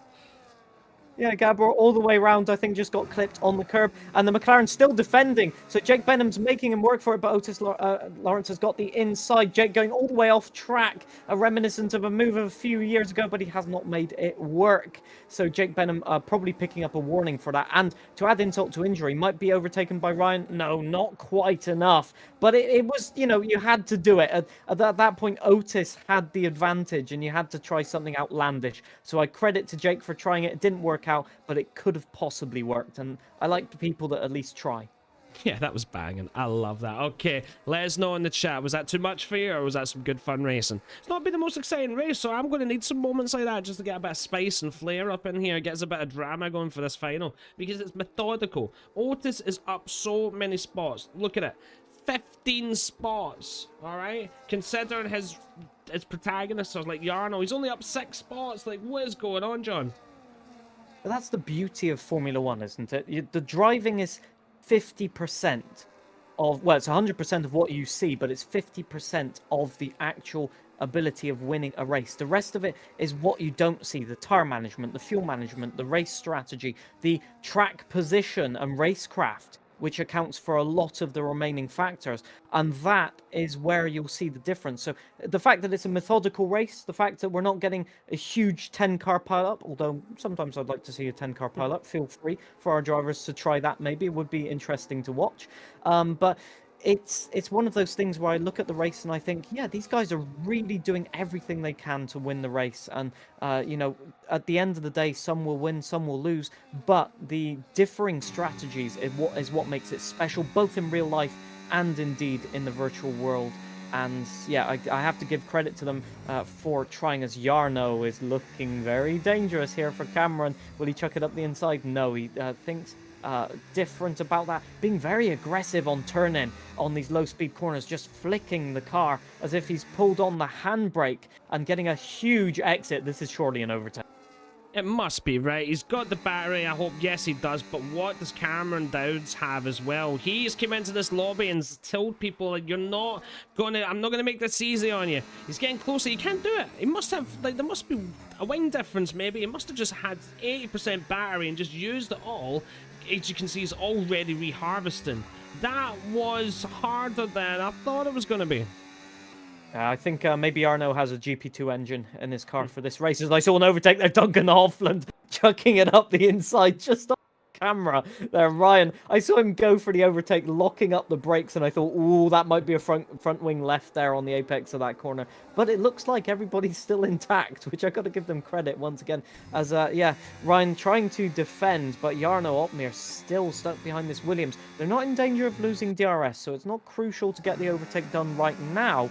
However, the more Otis moves up the fields, the more he can just cement his position at the top of the leaderboard, at the top of the standings. And wow, what a move to the inside, Otis on Dennis. And he's got it done straight away. Over the curb goes Dennis. And yeah, what can you do in that situation? Just, you know, main character syndrome right there. Yeah, that was clean, to be fair. Like, I thought there was going to be some contact there, but I feel like we can all agree that was quite nice. That was quite smooth. What can Jake Benham do? He's very close, only 2/10. Is he going to go for a move here? He might have to think about it. No. Oh, yeah. Oh, my God. What's that? Right, okay. He got it stopped in time. I think he's just trying to throw Dennis off a little, get him on a suboptimal line, so that in this straight, he can really put the pressure down. Let's see. Can't see his battery, but let's take a look at the timings, all right? 2/10. No, not getting much closer. We'll have to just stay behind for now. Yeah, well, Jake's got the experience of esports, right? And in esports, it was very common where one driver would get overtaken, and then that would compound into 2 or 3 drivers overtaking them because either the driver lost a bit of motivation or was offline or overheated their tires or whatever, drained the battery even. That was very common. And so Jake, I think, was looking to replicate a move as Tom Roberts with a 3-second penalty, which brings him up to 6 seconds. I thought it did, yeah. That is not going to be very good as he tries to keep with Istvan Puki, who's slipping a bit off of the pace at the moment. Lost DRS to Gabor, who's lost DRS to Richard ahead as well. So you can see the split strategies here coming to full effect. But yeah, for sure, for Jake, it didn't work out, but he had to try to get that overtake done, as it is very common for a driver to just be a little bit out of sorts. Now, can Otis get the overtake on Jan? Over to you, Scott. Yes, I think he can do it. He's going to get it done. We're also seeing Jarno get very close at the back as well. We'll jump on him in a wee second. Gets the overtake done. What can Jarno do as well? Going around the outside. Oh my God.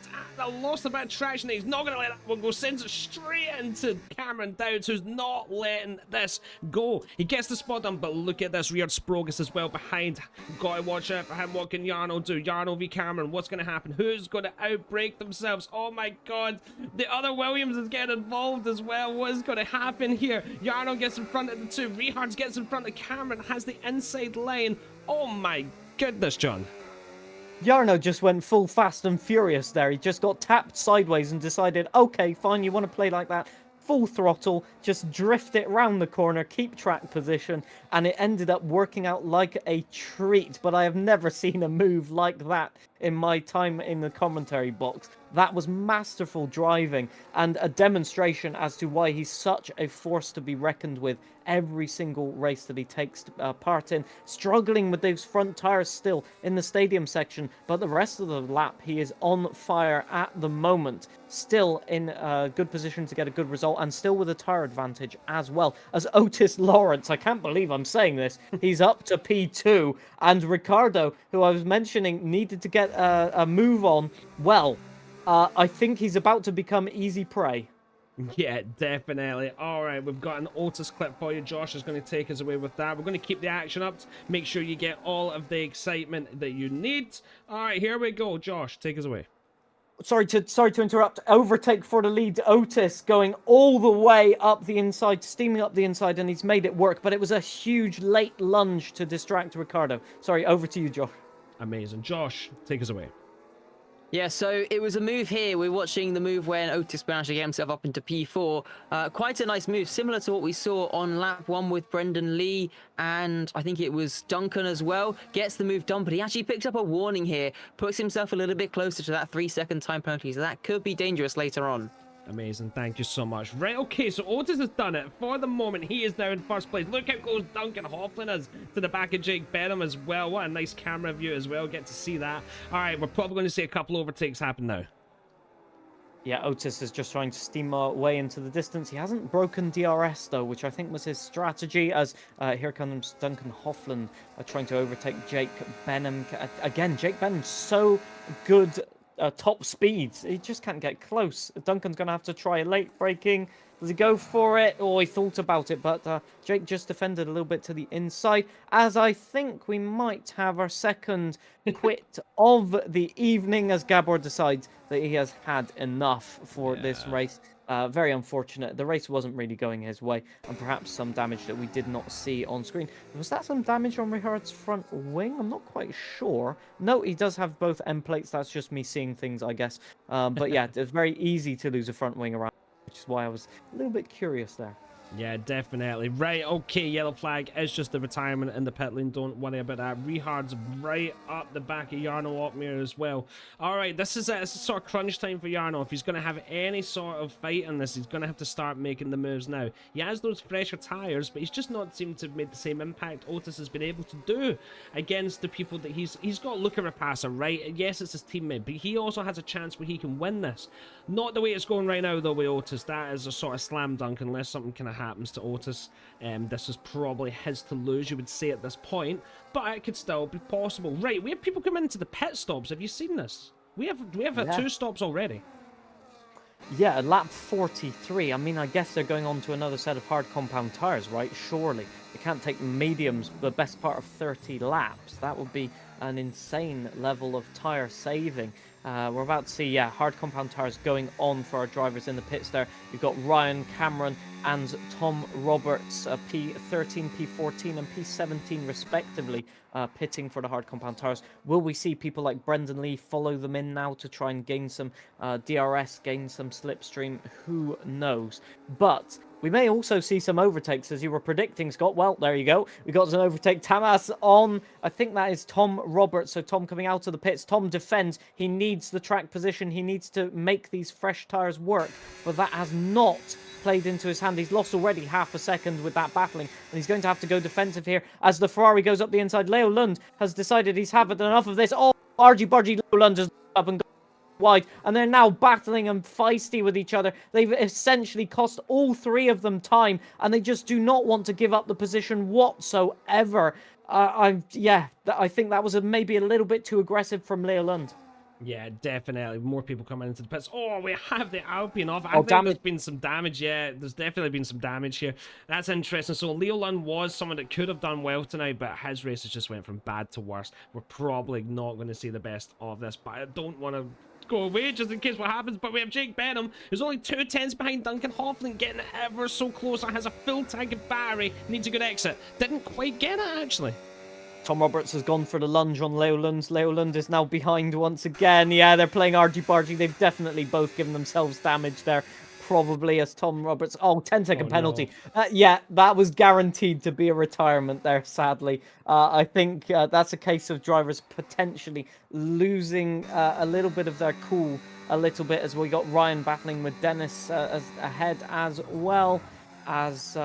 Just going. A lot of people struggling with front tires in this race. They're not hitting all of the apexes, and that's maybe just the dirty air effect, but it will not be helping their tire wear. As you can see, they're just scrubbing the tires into the turns. However, Otis Lawrence in clean air is also doing the same, so maybe it's just a skill issue on my part, as I don't know how to drive a Formula 1 car.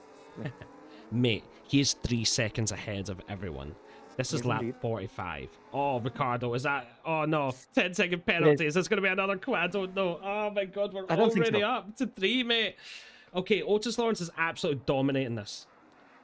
There's no other way to say that. Yeah, it's simply Simply lovely is Yeah. what I could say about his performance at the moment. Duncan Hoffland P2 for the moment, but you know, they've got to find something special in this race. It feels like he's just perfected the setup to not use the tires too much, because I noticed at the start of the stints, Otis Lawrence wasn't necessarily that much quicker than everyone else, but once the tire wear kicks in, oh my days, what was that? The V-carb's just going civil war right there, and that is Ryan spun all the way around as Gregory, I think, just not expecting to have a car on his outsides there. I wasn't even expecting that to be an overtake, so Cameron's got away with it as well, but for Ryan, that will be a little bit of a, well, I can only guess the words that he's currently shouting at his screen. I won't be able to repeat any of them, I can guarantee you, on the commentary box. I've been known to drop the odd F-bomb from time to time, sorry. Alright, so Otis Lawrence, 4.4 seconds away from Duncan Hoffland, and Jake Benham, and looking for Pasta. They all have time penalties. This could not... Oh, wait. Oh, my. Okay. Alright, here we go. Let's look at the tyre wears. 22 laps on the hards. He must be going to the second set of hards. He must have been hard or compounds on his tyres, and he has 2 sets, right? Yes. Okay, Yeah. interesting. Also, look at this gap. Also, Otis Lawrence has a gap he can potentially come back out in clean air. That, I think, is what he's looking at, although it's going to be very, very close. The driver's going to be arriving at full pelt, full speed, as Jan Halliday will look to close in. It's going to be very close. I think Otis just going to do it and just about keep the gap of 1 second. He won't be too worried about that. He will have the tyre advantage to pull away, but that is what's called a brave pit stop call, because any problem in the pit stop, any mistiming of the pit entry, and you lose that 1 second that you needed. I know these drivers train like crazy to make sure that doesn't happen. Under pressure, it can, and well, you take big risks, you get sometimes big rewards. That is going to be really good for Otis Lawrence. Yeah, so now I'm like, let's look at Yarno, okay? He's on 22 lap tires. That's basically this roughly close to where... Okay, this is interesting. Does Yarno Same just power. go? Yeah, does Yarno just go at the end, like, and say, will Otis catch Sure up by not. 12 seconds? I don't know. Well, Otis will catch by 12 seconds. I You can think? pretty much guarantee you that. Yeah. He'll probably close about a second a lap. So, I don't think we've seen a driver go past lap 30 on a set of tires. Yeah. And judging by Brendan's earlier tire wear, I think it was lap 20, and he had 50% on the mediums. Let's make that 30% on the hards. I mean, that's going to be pushing it. Interestingly, I'd like to get, once again, Josh's opinion on that. Yeah, I mean, it's going to be a tough one. It really comes down to how much the drivers have been tire saving throughout the stint. I am just watching Jarno right now, and he does seem to be maybe holding back a little bit. Obviously, doesn't want to take everything out of the tires, but also as the tires do drop off, your pace will naturally fall away. But yeah, it's going to be an interesting one to see how quickly Otis will be catching. I think it might be possible if they are really saving their tires to try and get to the end, though. It just really depends on how bad the tire wear is. I haven't yet been able to see any tire wear from any of the drivers. As we have overtake Cameron Downs, Dennis like going for it. A bit of too much contact there, but Cameron gets it done. He has basically they have the same sort of tire level, just a couple of laps there, so nothing too crazy. That was a fight for position. Cameron up into 8th. How many spots is up? He's up 4. He's doing okay, to be fair. He's doing okay. He is, yeah. It's been another solid performance. Not the winning at the front of the pack performance like we saw last time out, but, you know, with the margins being so close in this pack, you can't be disappointed from a performance like this at the moment. Bearing in mind that the top 3 have yet to pit as well, potentially, for their last stop. So still looking like a potential top 5 performance for Cameron.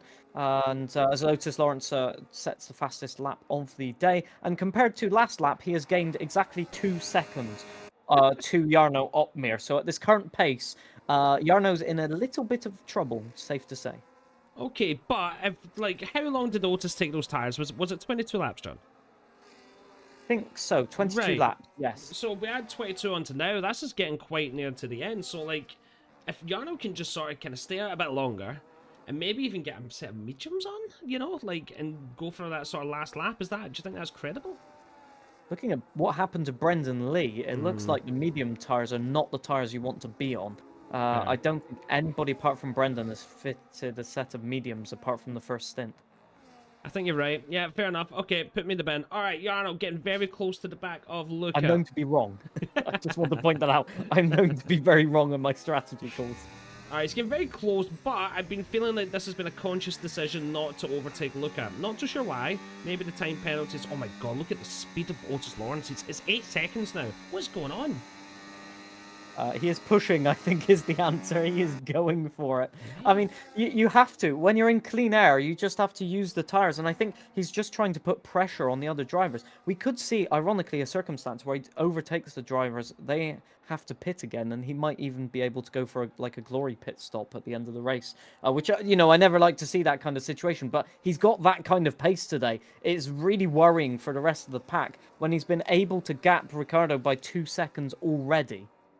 Yeah, definitely. Cameron Dowds have struggled a little bit there. Gregory got in front. Still fighting for the sort of 8th place as well. Dennis just chilling right behind. Also, Leo Lund's back in the action. Only half a second behind Thomas Kokeny. Will there be any love lost here? Or will he just stay behind? He's got nothing to lose here. He goes for the send, as I thought he was gonna do it. And Thomas Kokeny honestly doesn't even fight that too much. Trying to go an alternative line. Will it work for him? It might. Oh, the oversteer that Leo got there. Did you see that? Just opposite lock. And that means that Tamas is straight back past. He locked up in sympathy. Oh, no, hang on. There's a front wing of a Ferrari that I can see from Tamas. Oh, synchronized drifting. I love to see it. Look at this. Oh, perfection. We need to get some point scoring on that, chat. If you've got some points to score for Formula Drift right there. And ironically, here comes Brendan Lee past both of them. I love that. That was amazing. Very nice. And did you see their tire life? Look at this, guys. 43 laps and 39 laps. They're just having some fun now in this finale. And you know what? That's what I'm here to see. Cameron Dowd still getting very close. Gets the overtake done. Back on Gregory. Dennis trying to get the move as well. But back into 7th place for him. They are 2.9 seconds behind Ricciardo, though. They're going to have to move. This top 3 are doing nothing, but mate, for the love of God, it's 5.3 seconds now. This was 12 or 13 seconds. What, 4 laps ago? If this was a Ferrari team radio, they'd be asking for less information and to not talk to them in the corners at this point. Yeah, I think this is one of those options where Jarno Opmeer needs to get the moves done now and hope that Jake Benham and Luca Rapassa can sort of hold up Otis. It's not looking very likely. Look, they're within visual distance. That was Otis Lawrence in the background right there, just to put an emphasis on how fast he's going right now. Maybe we're getting some good fighting here, right? Let's go, guys. Come on, give us some sliding. Let's do it. Oh yes, here we go again. Yes. I think they're just having some fun now, and I'm here for it. Oh, a little bit of contact there. Is he going to send it into that inside line? Yes, he does. Very beautiful stuff, guys. Very nice. Okay, who's this? Jake Benham looking for passer into the pits, John. All right, what do you make of that? Yeah, I think they've seen the writing on the wall. They need to defend the position. And looking at the track map, I mean, yeah, they're going to come out like in basically the middle of nowhere. So they're going to have to work really hard to get back to the front pack. Looking at the tire difference, there will be a substantial difference in terms of pace. But with 20 laps to go, can they close in and still keep the amount of tire life? It's going to be a thing to play with in the last couple of laps of the race, probably. But they need about 0.5 of a second per lap, really. Maybe a bit more than that, actually, to close back in properly and get some overtakes done. So, yeah, this is a bit... it could happen either way, really, in my opinion. Oh, look at this. We got more action going on. Getting into here. Brendan Lee, Leo Ladd, Steven as well. Steven's getting into the play. Not seen too much of him. We had that disconnect, sadly, so that definitely basically just ended his race. So nice to see him having a bit of fun as well. See what he can do. Can he get in front of Leo Lands? Let's see what else is happening up the top. Nothing too much. Cameron still within the DRS as well. Gregory, they seem to just be swapping it, but both losing a little bit of time. Oh my goodness, it's 1.4, 1.5 seconds. We're literally just going to watch him in DRS by the end of lap 52. By the end of lap 53, this move's going to be done. All I'm going to say is looking at how Leo Lund and Tamas are struggling with their tyres at 45 and 41 laps tyre wear, there's no way that Jarno can get to the end with the pace that he needs to maintain track position. He's got to probably think about a pit stop right now, or he's probably just staying out hoping for a safety car. I think when he gets overtaken by Otis Lawrence, he'll dive into the pits.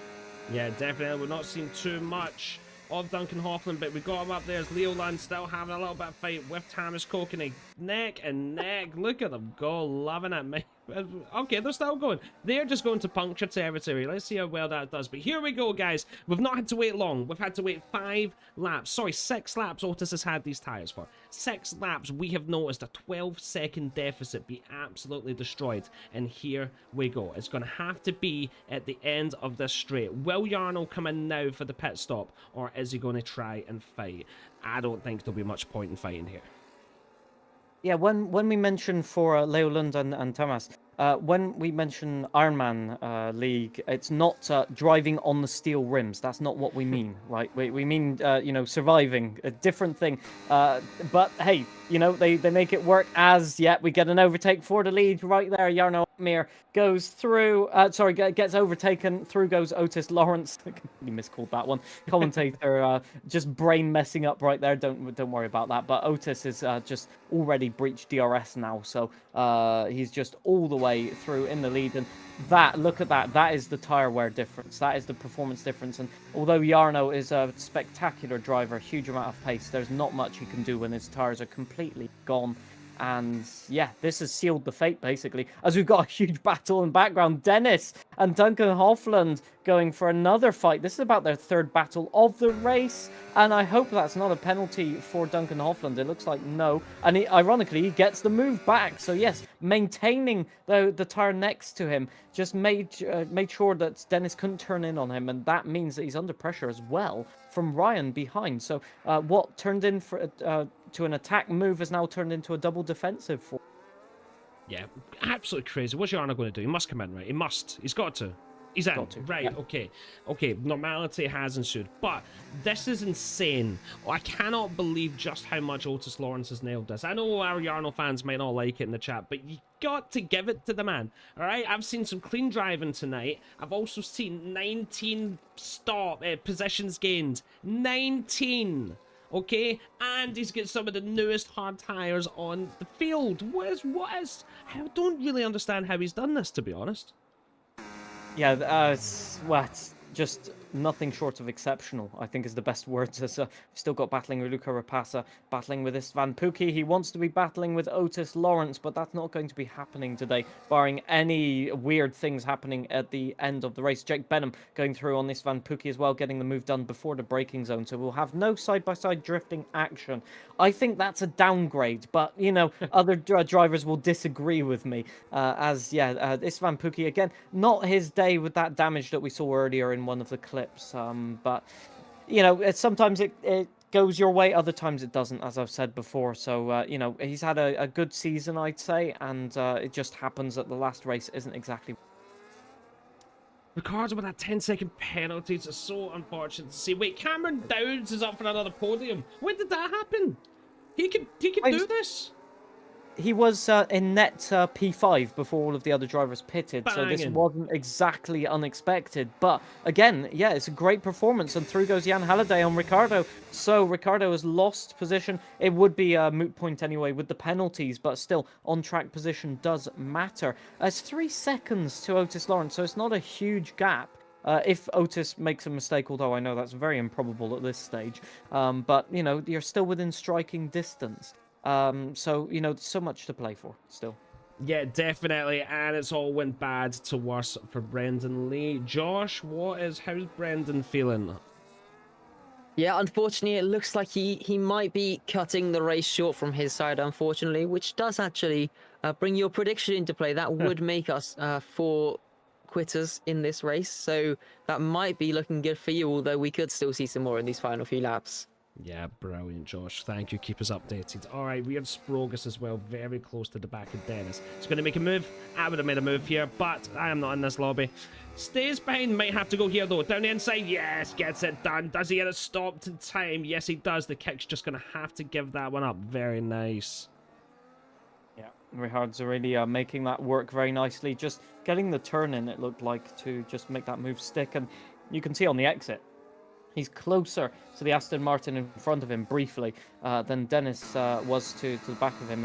And just pushing, another person pushing. Gregory taking P4 off of Cameron, who's also getting swarmed by Duncan Hofland. Duncan's going to go around the outside here, hopefully. Yeah, he's been pushed to the apex. Not much he could do about that. However, Cameron's still in the fight for a top 5. His tires are not going to be helping him. As no way is there going to be a pass as well. Richards and Dennis go side by side. Hopefully clean move. They're both just trying to get the switch back. Little bit of contact. Dennis gets all sideways and all like caught up on the side pod of Richards, but not much he could do about that, and he's forced to concede the position.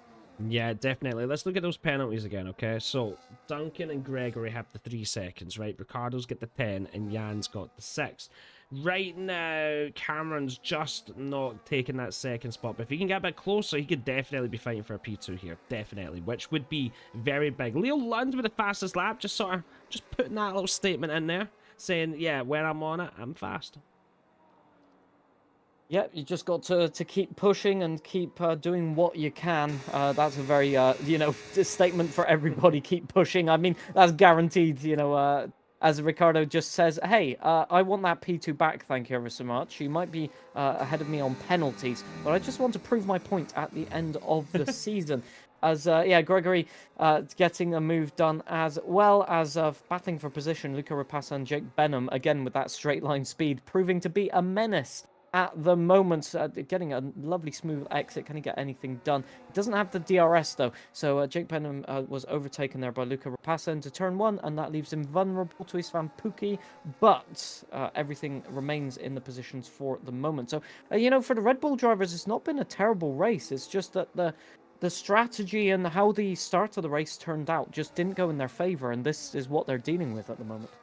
Yeah, I mean, you look at Jarno, he's got 7 seconds just to catch up to Istvan, right? A lot of people are in that train, sure, but not the top 3. They're in their own sort of area. The top 5 as well. It's a tough ask for him. He's not got that many laps to go. Otis Lawrence with only 12 lap old tires, that's fine. Oh, we have some more fighting for Leo Lund and Tamish Kokine. Now, they're still going for it. They're on a different strategy. Leo decided to go for softs, so he'll definitely be back into the pits again. At this stage, just having fun. If he gets lapped, though, we'll see what happens when that happens. Look, the soft tires are optimal drift tires. We know this since the start of the game. So, I can respect them for taking that. Also, fastest lap glory as well. You do have to say that as well. Otis Lawrence, I think, is just tire saving at the fronts, to be honest. The gap only 4.2, so I think he's just managing everything, making sure that nothing goes wrong. Or indeed, if there's a late safety car, making sure that he can have the tire advantage if nobody pits. But that's a consideration as well. You're in the danger zone, perhaps, of a late safety car coming out, and you want to have a set of soft tires available in that case at this stage. And you want to make sure that you've got enough fuel, etc., and no damage, especially on the car, to be able to attack and make sure to capitalize on anything you can do. But for all of these drivers in the pack behind, I think it's Ricardo, or maybe, no, it's Duncan Hofland, isn't it? They are just going to have to, well, work together, hopefully, to close in on Ricardo and Jan Halliday. Yeah, no, definitely. It's, again, I'm still a little bit shocked at just what Otis has actually been able to do in this race. It's kind of caught me off guard. Look at Rapassa, because again, these drivers are really fast. This is a tough lobby, right? Do you think of your favorite content creator? You put him in this lobby, he's going to really struggle, all right? He's going to really struggle. There's a very high-paced lobby. Let's see what Luca Rapassa does. Does he get a move done? Yes, love to see it into the top 10. He's going to need a lot more things to go his way, but it all starts one move at a time. Yeah, I mean, the pace of this lobby, not too bad, right? There's only half a dozen esports drivers in the lobby. Wouldn't worry about it too much at all. But yeah, the moves that they are pulling off are crazy. They just are, most of the times, timed to perfection, just using the minimal amount of overspeed possible and just getting it all stopped. And for Leo Lund, that is a time penalty, which puts them 6 seconds on the board, which, it's academic at that point, as Jake Benham practically pushing Ryan, sorry, I was about to say Istvan Pukki, but no, Istvan Pukki's right behind there. But yeah, just pushing Ryan around the turns. And yeah, I don't know what's going on with Jake, because he's got straight line speed, but he's also got cornering speed. Someone check that McLaren, right? Yeah, no, he's just felt a little bit to the wayside here a little bit with Jake Benham. I feel like every time I've looked at him, he's been making good moves, but he's in 11th, right? It's just not kind of transform for him, which is a bit of a shame. Okay, I've got another little overtake going on the DRS. Ricardo and Hannah are just trying their best. What's the time difference? Let's look to the gap for the leader. So Jan at 4.4, but Cameron at 10.9. He would be getting there, mate. He could still go for the second place. I love this. That is who I'm rooting for. Who are you rooting for, guys? Obviously, Otis is doing Otis things. But if you're not rooting for Cameron Dowds in this lobby, I don't know what you're doing. Well, the memorandum on everybody's dashboard right now is keep pushing the delta, keep pushing the gap. As somebody keep pushing, but it's against the side pod of Luca Rapassa. It's Dennis going for a move once again. It sadly has not paid off. So unfortunately, still stuck in P9, but it was a brave move. I'll give him credit for trying that one. No harm done. It has not pushed them outside of DRS either, so they'll have another chance to go and have a move maybe on rehards in a few laps' time. But for Cameron, it's starting to look a little bit dodgy right now. P6, but 9/10 of a second to Gregory. We might see a split right now. Yeah, he's gonna need. Did he get the DRS? He probably did for this one, but yeah, he's gonna need to push hard. Duncan as well, not really making a move on Ricardo, not getting much closer, to be fair. We have more fighting going on in the back. Let's see what we got here. We got Steven and Leo giving us some entertainment throughout the whole time. We have the DRS overtake of Ricardo and Jan again. But look at this, 3 wide. Let's go for this. Let's have some fun, John. Oh, yes, here we go. This can't end disastrously whatsoever. Everybody braking late. Yeah, oh, understeer. And Leo goes around the outside. And Tamas goes around the inside. And it looks like they're both about to get... No, well, Steven decides, this is my corner. I'm steaming up the inside. And he has indeed taken the position. Give him credit for that. As Leo's just sat there thinking, what the heck just happened? And Tamas has just sat there thinking, I went up the inside and suddenly I'm P3 of this battle. That's not exactly gone my way. But again, Jake Benham, I don't know why, but I think he's taking high-resolution pictures of the rear of that Sauber there, because there's no other way he can get closer at the moment. So yeah, very, very interesting. But it's kind of like the difficulty of the dirty air, where you just lose 2 or 3 car lengths no matter what you do. You saw how close he was. And, you know, you just have to be slightly closer to go for that overtake. Although, I think that I saw a little bit of understeer for Dennis there. That might catch him off guard as Brendan into the pits. What are we going to see? Is it going to be soft tires? I can't really see from this angle. Is it? Moved on. Oh, well, yeah. It's not going to be anything, actually. It's going to be pit lane and retire. And there we go. We're up to 4. That was my number. I'm absolutely nailing this at this point. Lap 62. What can we do here? Dennis very close there. Couldn't see because of the camera angles there, but Jake Benham gets the move done. East Van Pukie getting very close to the back of the kick as well. Jake Benham into 9th place. Out of DRS though, will need to get a bit faster. So yeah, 4 people have bit the dust this race, unfortunately, and Otis is 5.5 seconds in the lead. Wow. Most surprising to me is Jarno Opmeer, P13. He has not managed to really get the pace of these tires. I mean, he's going to be stuck no matter what in a DRS train in a few laps' time if he does have the pace to close up. So I'm not sure if we have any other context or information, an incident that happened. I don't see any damage on that front wing, but for some reason, mysteriously, the pace is missing a little bit. What's not missing is the contact between a certain Ferrari and a certain Aston Martin. I wonder if you can guess who they are, Scott. Mate, these guys are my drivers of the day. They're giving me something to look at throughout this race. Okay, let's go, guys. Come on. Into the wall. Turn 1. Into the wall, William. Let's do it, mate. Come on. Aston Martin, Thomas Cook, and it goes down the inside. No, decides to actually switch him at the last second. Going on the outside to then get the inside as well. What can Leo Lund do about that? Is he going to let it go? He's not much he can really do there. It's a double dose of DRS for the Aston Martin, and he will be away. East Van Pukie as well. Very close to the back of Dennis. Absolute cinema right now as this Van Pukie goes ahead of Dennis there, as we got switchback as well. Leland and Tamat going at it once again. But the problem is also that they are going to be lapped by quite a few cars in a minute, and they're going to have to get out of the way and actually not hinder both themselves, but also the cars. Hang on a minute, that's Luca with a bit of damage on his front wing. Is that I just saw? Or am I... Yes, exactly. Damage for Luca Rapassa, so he's going to have to defend a lot now. I don't think he'll be able through these high-speed corners to maintain the pace. You can see the car just... he's having to introduce oversteer to get the car to turn, which is not ideal whatsoever. And Jake Benham will be getting the popcorn out. Here we go again. Yeah, no, definitely. Okay, let's see what can happen. This is pretty much the end of Luca Rapace's journey. It's going to be no other than Otis Lawrence taking this championship away. I'm quite sure of that. What are we thinking in the chat, guys? Let me know. Honestly, without this battle in 16th, I'd be looking elsewhere. Come on, guys, let's keep it going. Give us some entertainment. Give us some drifting, because that was an amazing moment where we got to see the two of them drifting in basically perfect harmony. Like, not often you see that. Sometimes I see the videos on YouTube where the pros are kind of just drifting around a lap and stuff, but not side by side with other people. It's happened to me twice in commentary. Now, you know, it's a weird thing is that just 2 times it's happened. But yeah, I haven't seen it before. Whoa, that's a move and a half. Luca steaming in right there. I think that's going to have a lot of words right there as Richard's defending that one. Up the inside goes Jake. No way Jake has profited from this one. I can't quite believe it. They're all 3 deploying their battery 3 wide. No, seriously not. As Luca Rapace, I think, loses another portion of his front wing, as Istvan Pukki is looking to profit from this one as well. As yeah, I think Richards has been done dirty there by Luca, to be fair. That was so late on the brakes. I dare say it, too late on the brakes in my opinion, as Istvan Pukki decides that that front tire should be his more than Richards. I love it. Okay, we got some space there. Here we go. We get the final 6 laps of the season as we have more overtakes going on at the back as well. Nothing crazy. There we go. Istvan Pukki right at the back of Richard Sprogus.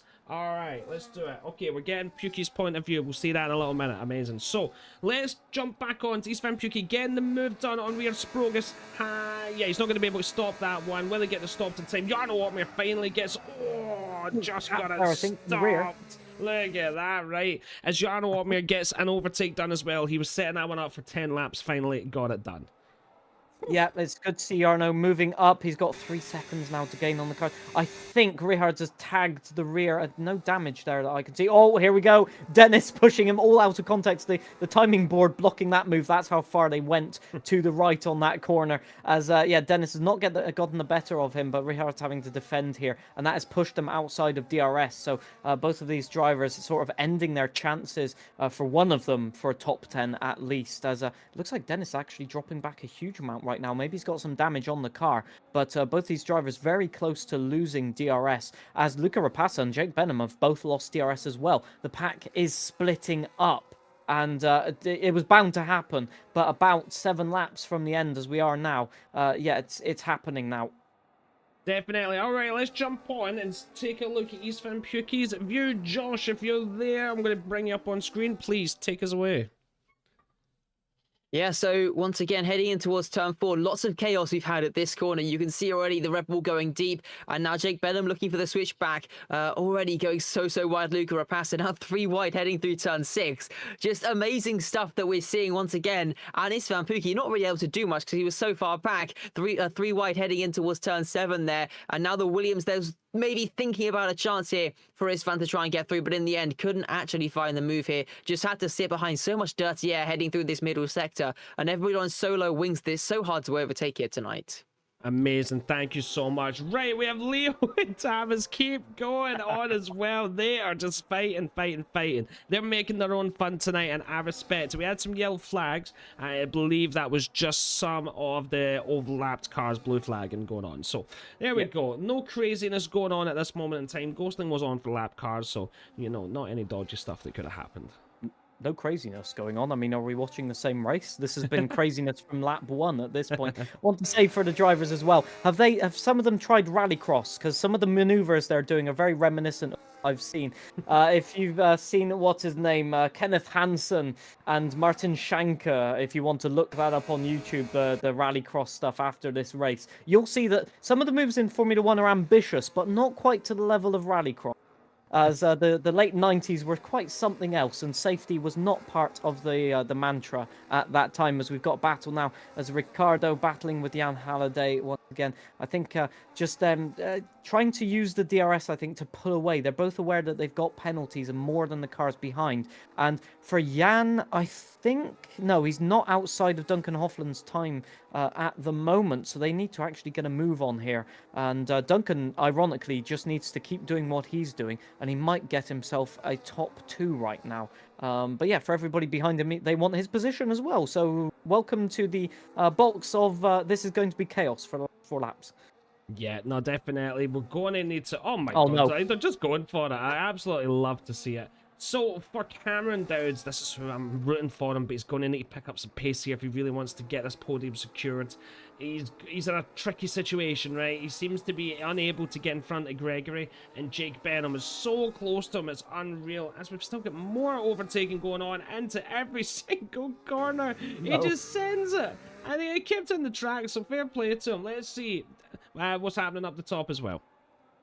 I don't know how they drive like that, because I'd be bursting with laughter and I just couldn't drive anymore. Like, they are putting on the show and I have to respect them. Here we go again. It's like I'm commentating on a battle for the race lead every time I look at them. And so we got so many lockups as Jarno Opmeer goes through on Dennis, who's lost pace. I think he's got serious damage on that car, on that Sauber there, as Jarno made that look easy. A move here once again. Leo defending from Tamas, but Tamas just getting the better of him. I think those soft tires are looking like Swiss cheese at this point, but he's still making it work, and Tamas is making him work as well. He's going to go to the inside, the switchback, and they're barely making the apex at this point. In fact, they're not making the apex whatsoever. Brakes have become entirely optional at this point, as we are just seeing. They are trying to make the move in every single passing zone possible.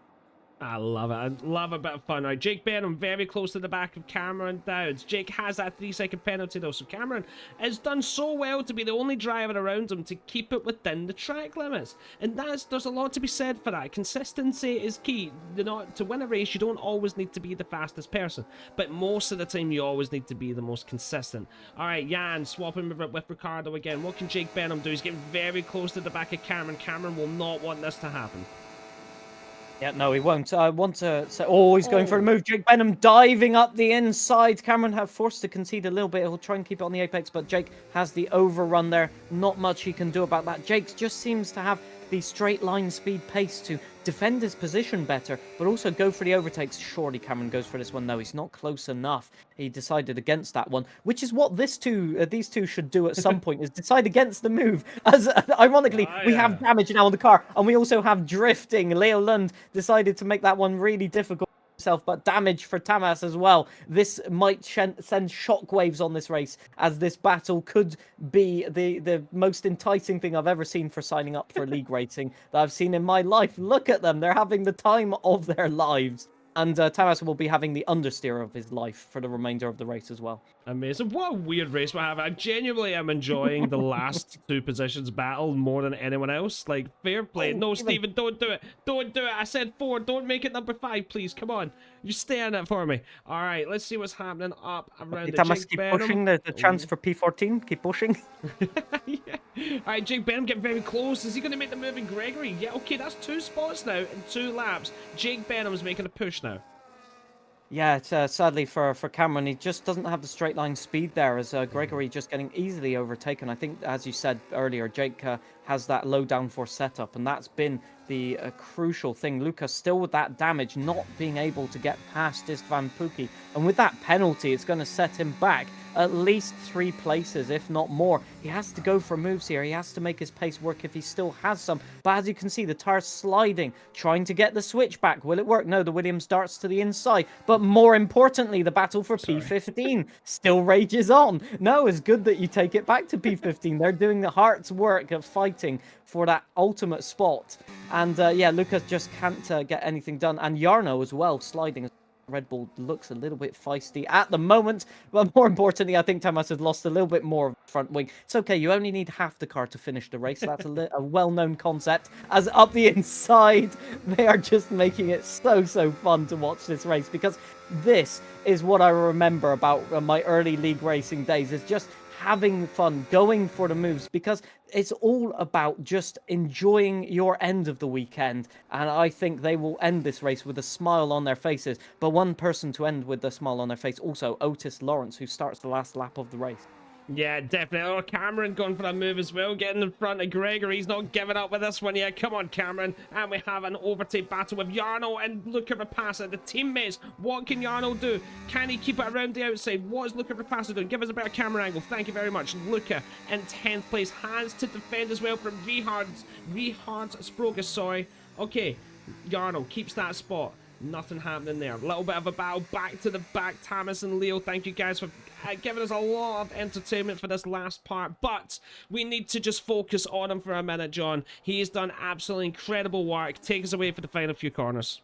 Yeah, Otis Lawrence, what can you say? He dominated in terms of racecraft. He dominated in terms of pace. He's kept the tyres alive. He's driven this race as if he was on his own. From about halfway onwards is going to be Otis Lawrence winning the race, winning the championship, winning in domination, and proving that he has what it takes. He will have a grin on his face as Jan Halliday comes across the line P2, but with penalties they will be dropping back as Duncan Hoffland does take that P2. Cameron Downs, P2, he does do it by 0.8 of a second. And that, I will say, is what we did want to see. Keeping it clean has paid off to a huge amount. Jarno Opmeer, P6 after all of that. Mate, let's go. All right, let's just put Otis to one side right now. Well done, mate, but let's go, Cameron. He has had 2 podiums in 2 weeks and he started at the top last week, but he did not start at the top this week. That was banging. I love to see it. Guys in the chat, let me know, are we happy with the results? It definitely was not Jarno's day. It was all about Otis Lawrence. But I feel like most of us can at least admit that, to be honest, going to bring us up on screen. To be honest, that was quite amazing, to be fair. Like, I know sometimes when the guy you don't want wins, like, I know it's annoying, but sometimes you just got to put your hands up, right, and say, do you know what? He done really well. He did deserve that.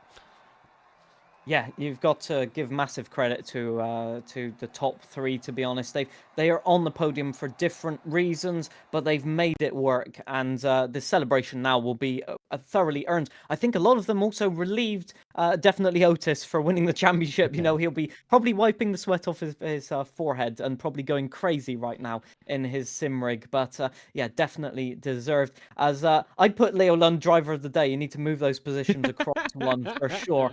But yeah, yes. I mean, most overtakes Otis Lawrence. That summarizes everything, doesn't it? Yeah, it does, to be fair. He had most overtakes. He was the race winner. Duncan Hoffman done great as well, and East Van Puke done great. But do you know what? Leo Lund, Thomas Cockney at the back. Thank you guys for giving us a bit of fun there. Right, Otis Lawrence in first place. Cameron Dowd second place. Let's go, legends. Duncan Hoffman takes the podium as well. Jan Alad, East Van Puke, Jarno, I've ran out of time. There we go. Got them all on the screen. Okay, you get more importantly, pause the screen if you want to see. All right. Oh, yeah. How many rage quits did we have? Did I win? 4 we had. So you win. All right. I'm going to bring all 3 of us back. My first lots of a Formula 1 game. Who would have thought? Who would have thought? So, suck it, guys. I won. That's amazing. I love it. There we go. Josh. All right. Let's bring you back in. I'm so sorry we didn't get to see too much of Josh tonight, but when we did, it was clutch. And it's such a cool part of the show because even if it's just one controversial clip, when we're just watching this race normally and it just goes by like that, we don't get to see it. But we also get the analysis. So, Josh, from your end, give us some thoughts about how that race went. Yeah, it was quite an interesting one. We saw a lot of the drivers running very low wings. It made it interestingly quite hard for them to overtake because you lose kind of that DRS advantage that you get so much because obviously you're not losing as much downforce off the back of the car.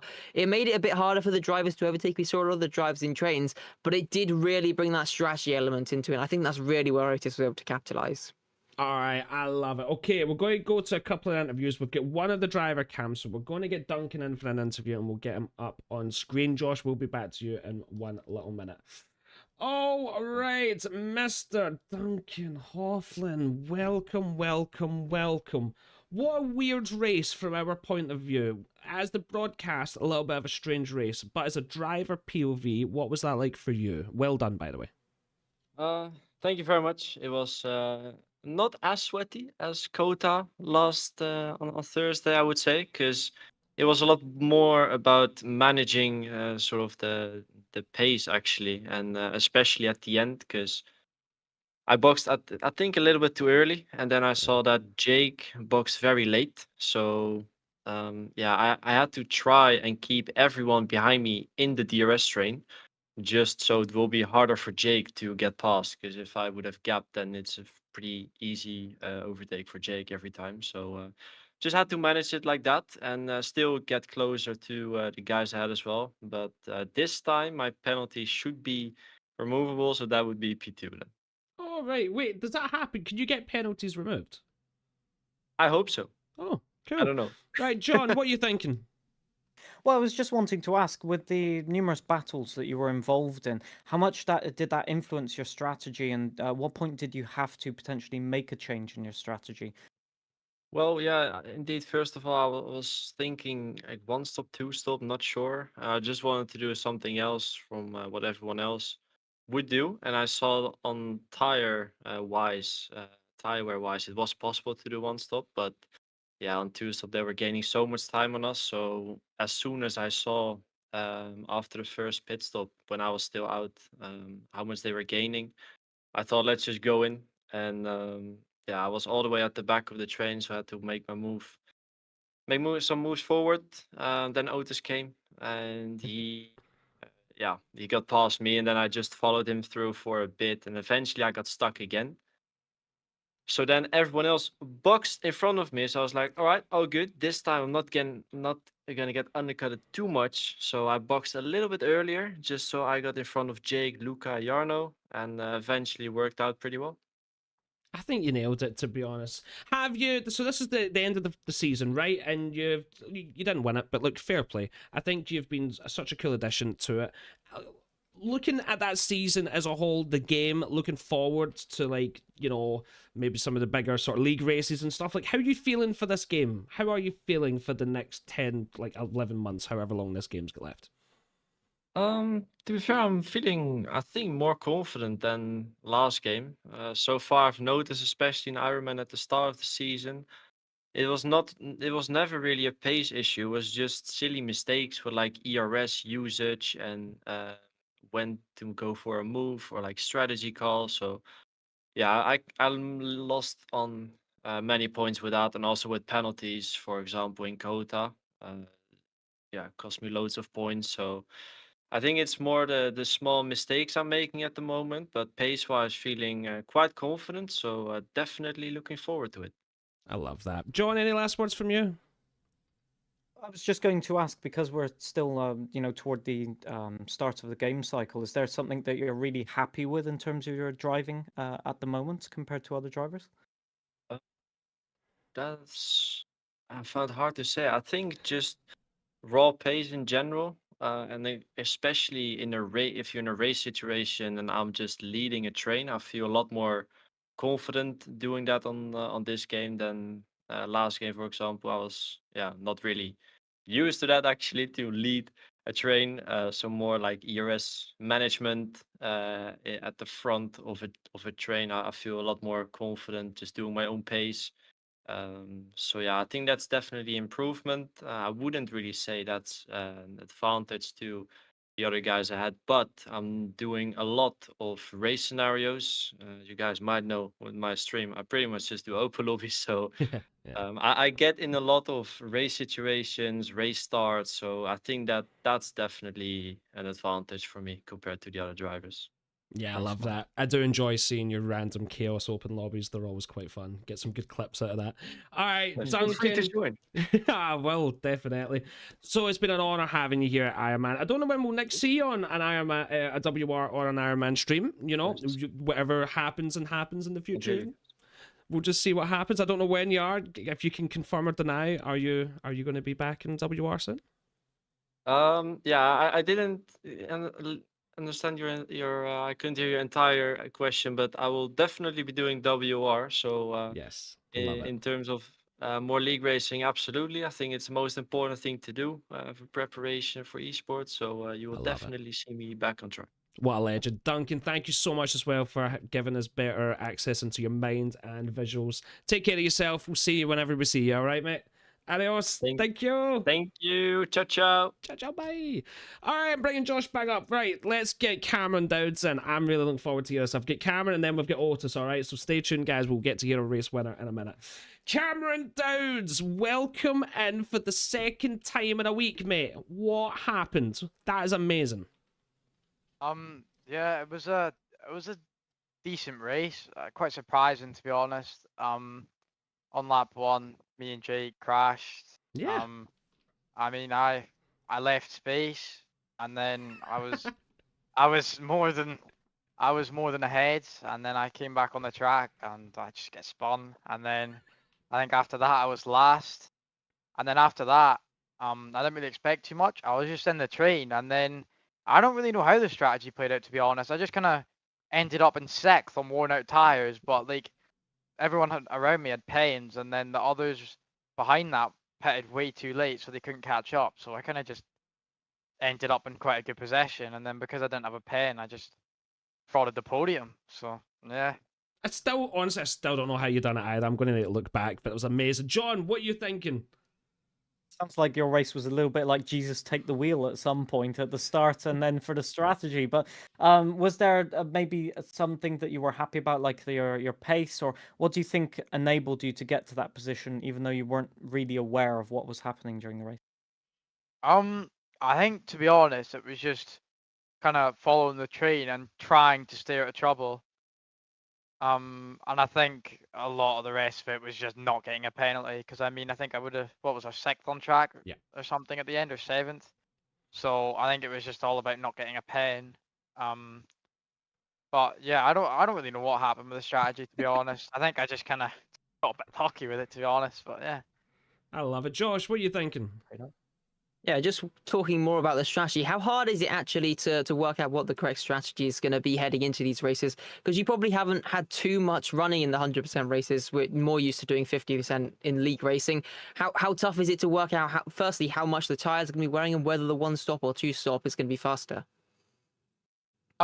Yeah, honestly, we just kind of guess it, to be honest. I just kind of rely on my engineer to decide. I just kind of give him the information about the tire wear, and then he decides kind of when the best time to pit is. But I mean, you kind of know when people start pitting, that's kind of your time to pit. Usually when the first car start pitting, there's like a 3-4 lap window where everyone else starts to pit, so you kind of know roughly when to pit, and it's just kind of about trying to nail it on the right lap in that 4 lap window. And then I think we got pretty lucky and nailed it. All right, so judging by comments I've seen in the last week, you have been a fan favorite that we've been rooting for. Is there any last words you want to give to any fans watching you in the broadcast? You've definitely been one of our amazing guys to watch. Give me some last thoughts of Cameron before the season's over. Yeah, thank you for watching. This has been a very fun league to be in for my short stay, and hopefully something like this can happen again in the future, maybe with these kind of drivers. It would be quite fun.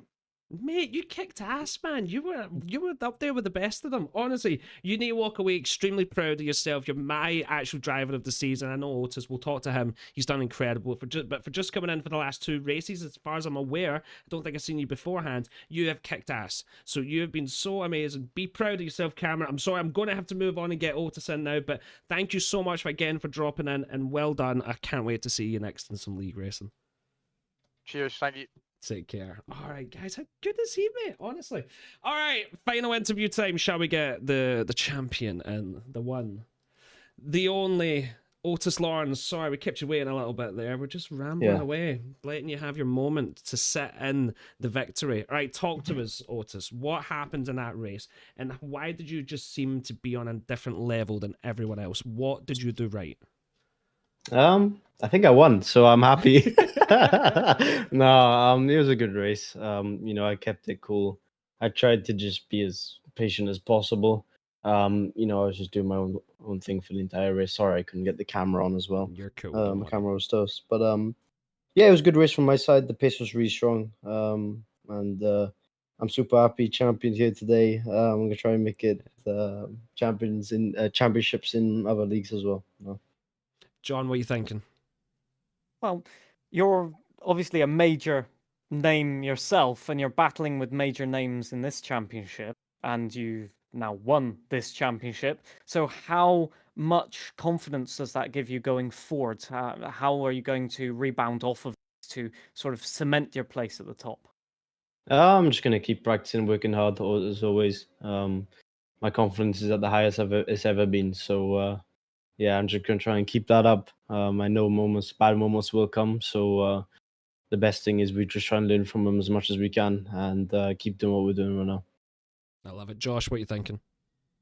Yeah, just thinking about the overtaking through the field. How tough was it out there? We saw a lot of drivers struggling to make moves here tonight. The overtakes are pretty good, to be honest. Like, it wasn't too bad.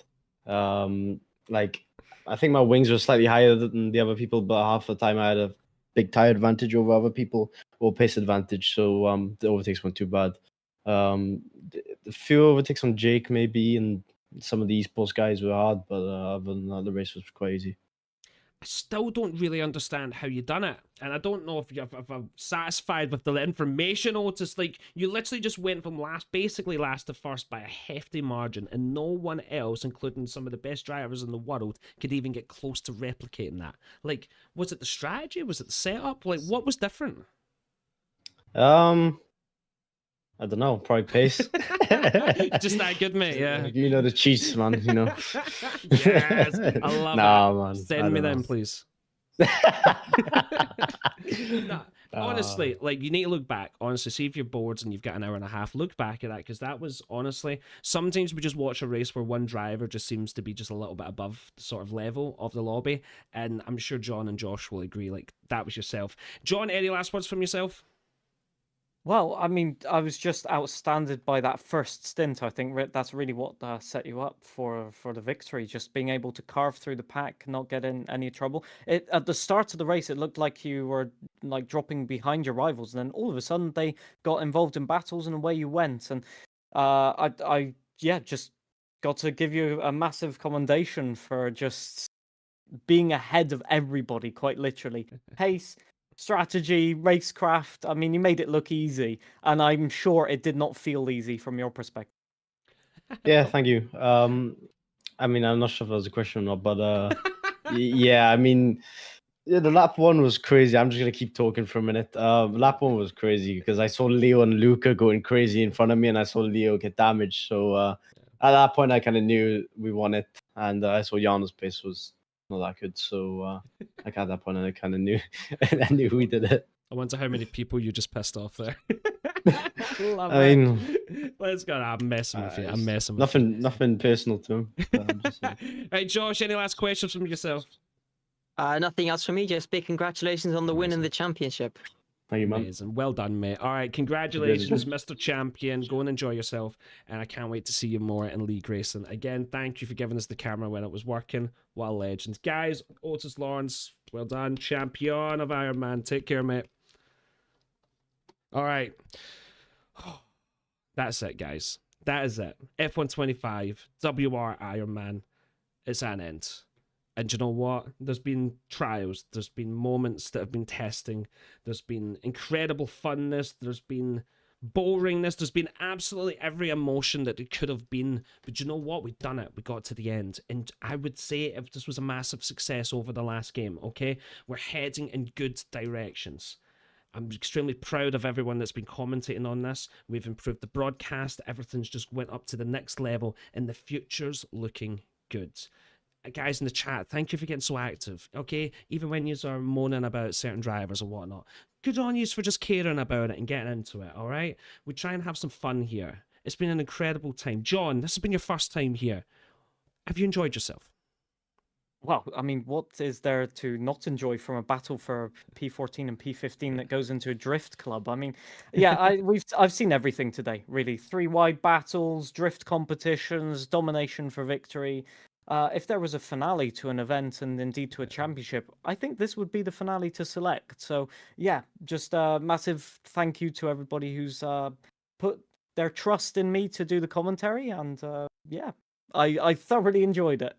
I love that. Mr. Instant Replay himself, Mr. Josh Richards, you have came in for 2 streams and you have been such a banging addition to the show. I'm sure everyone will agree looking back over the week.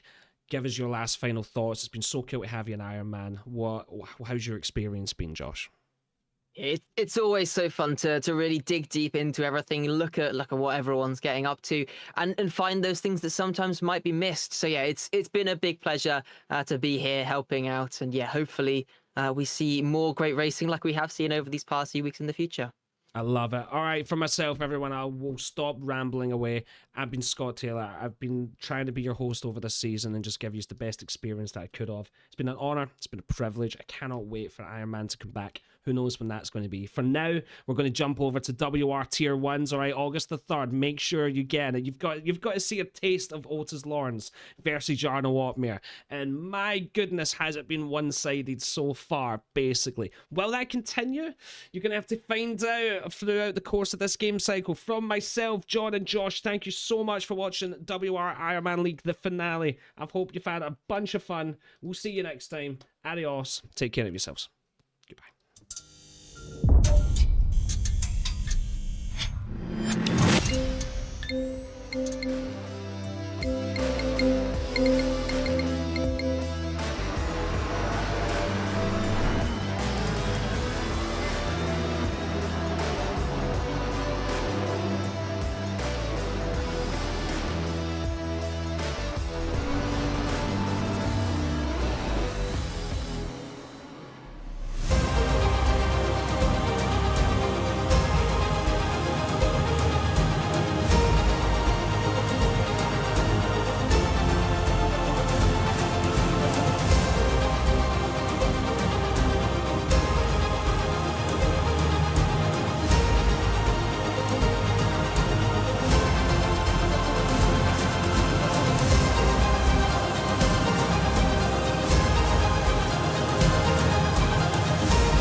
Oh.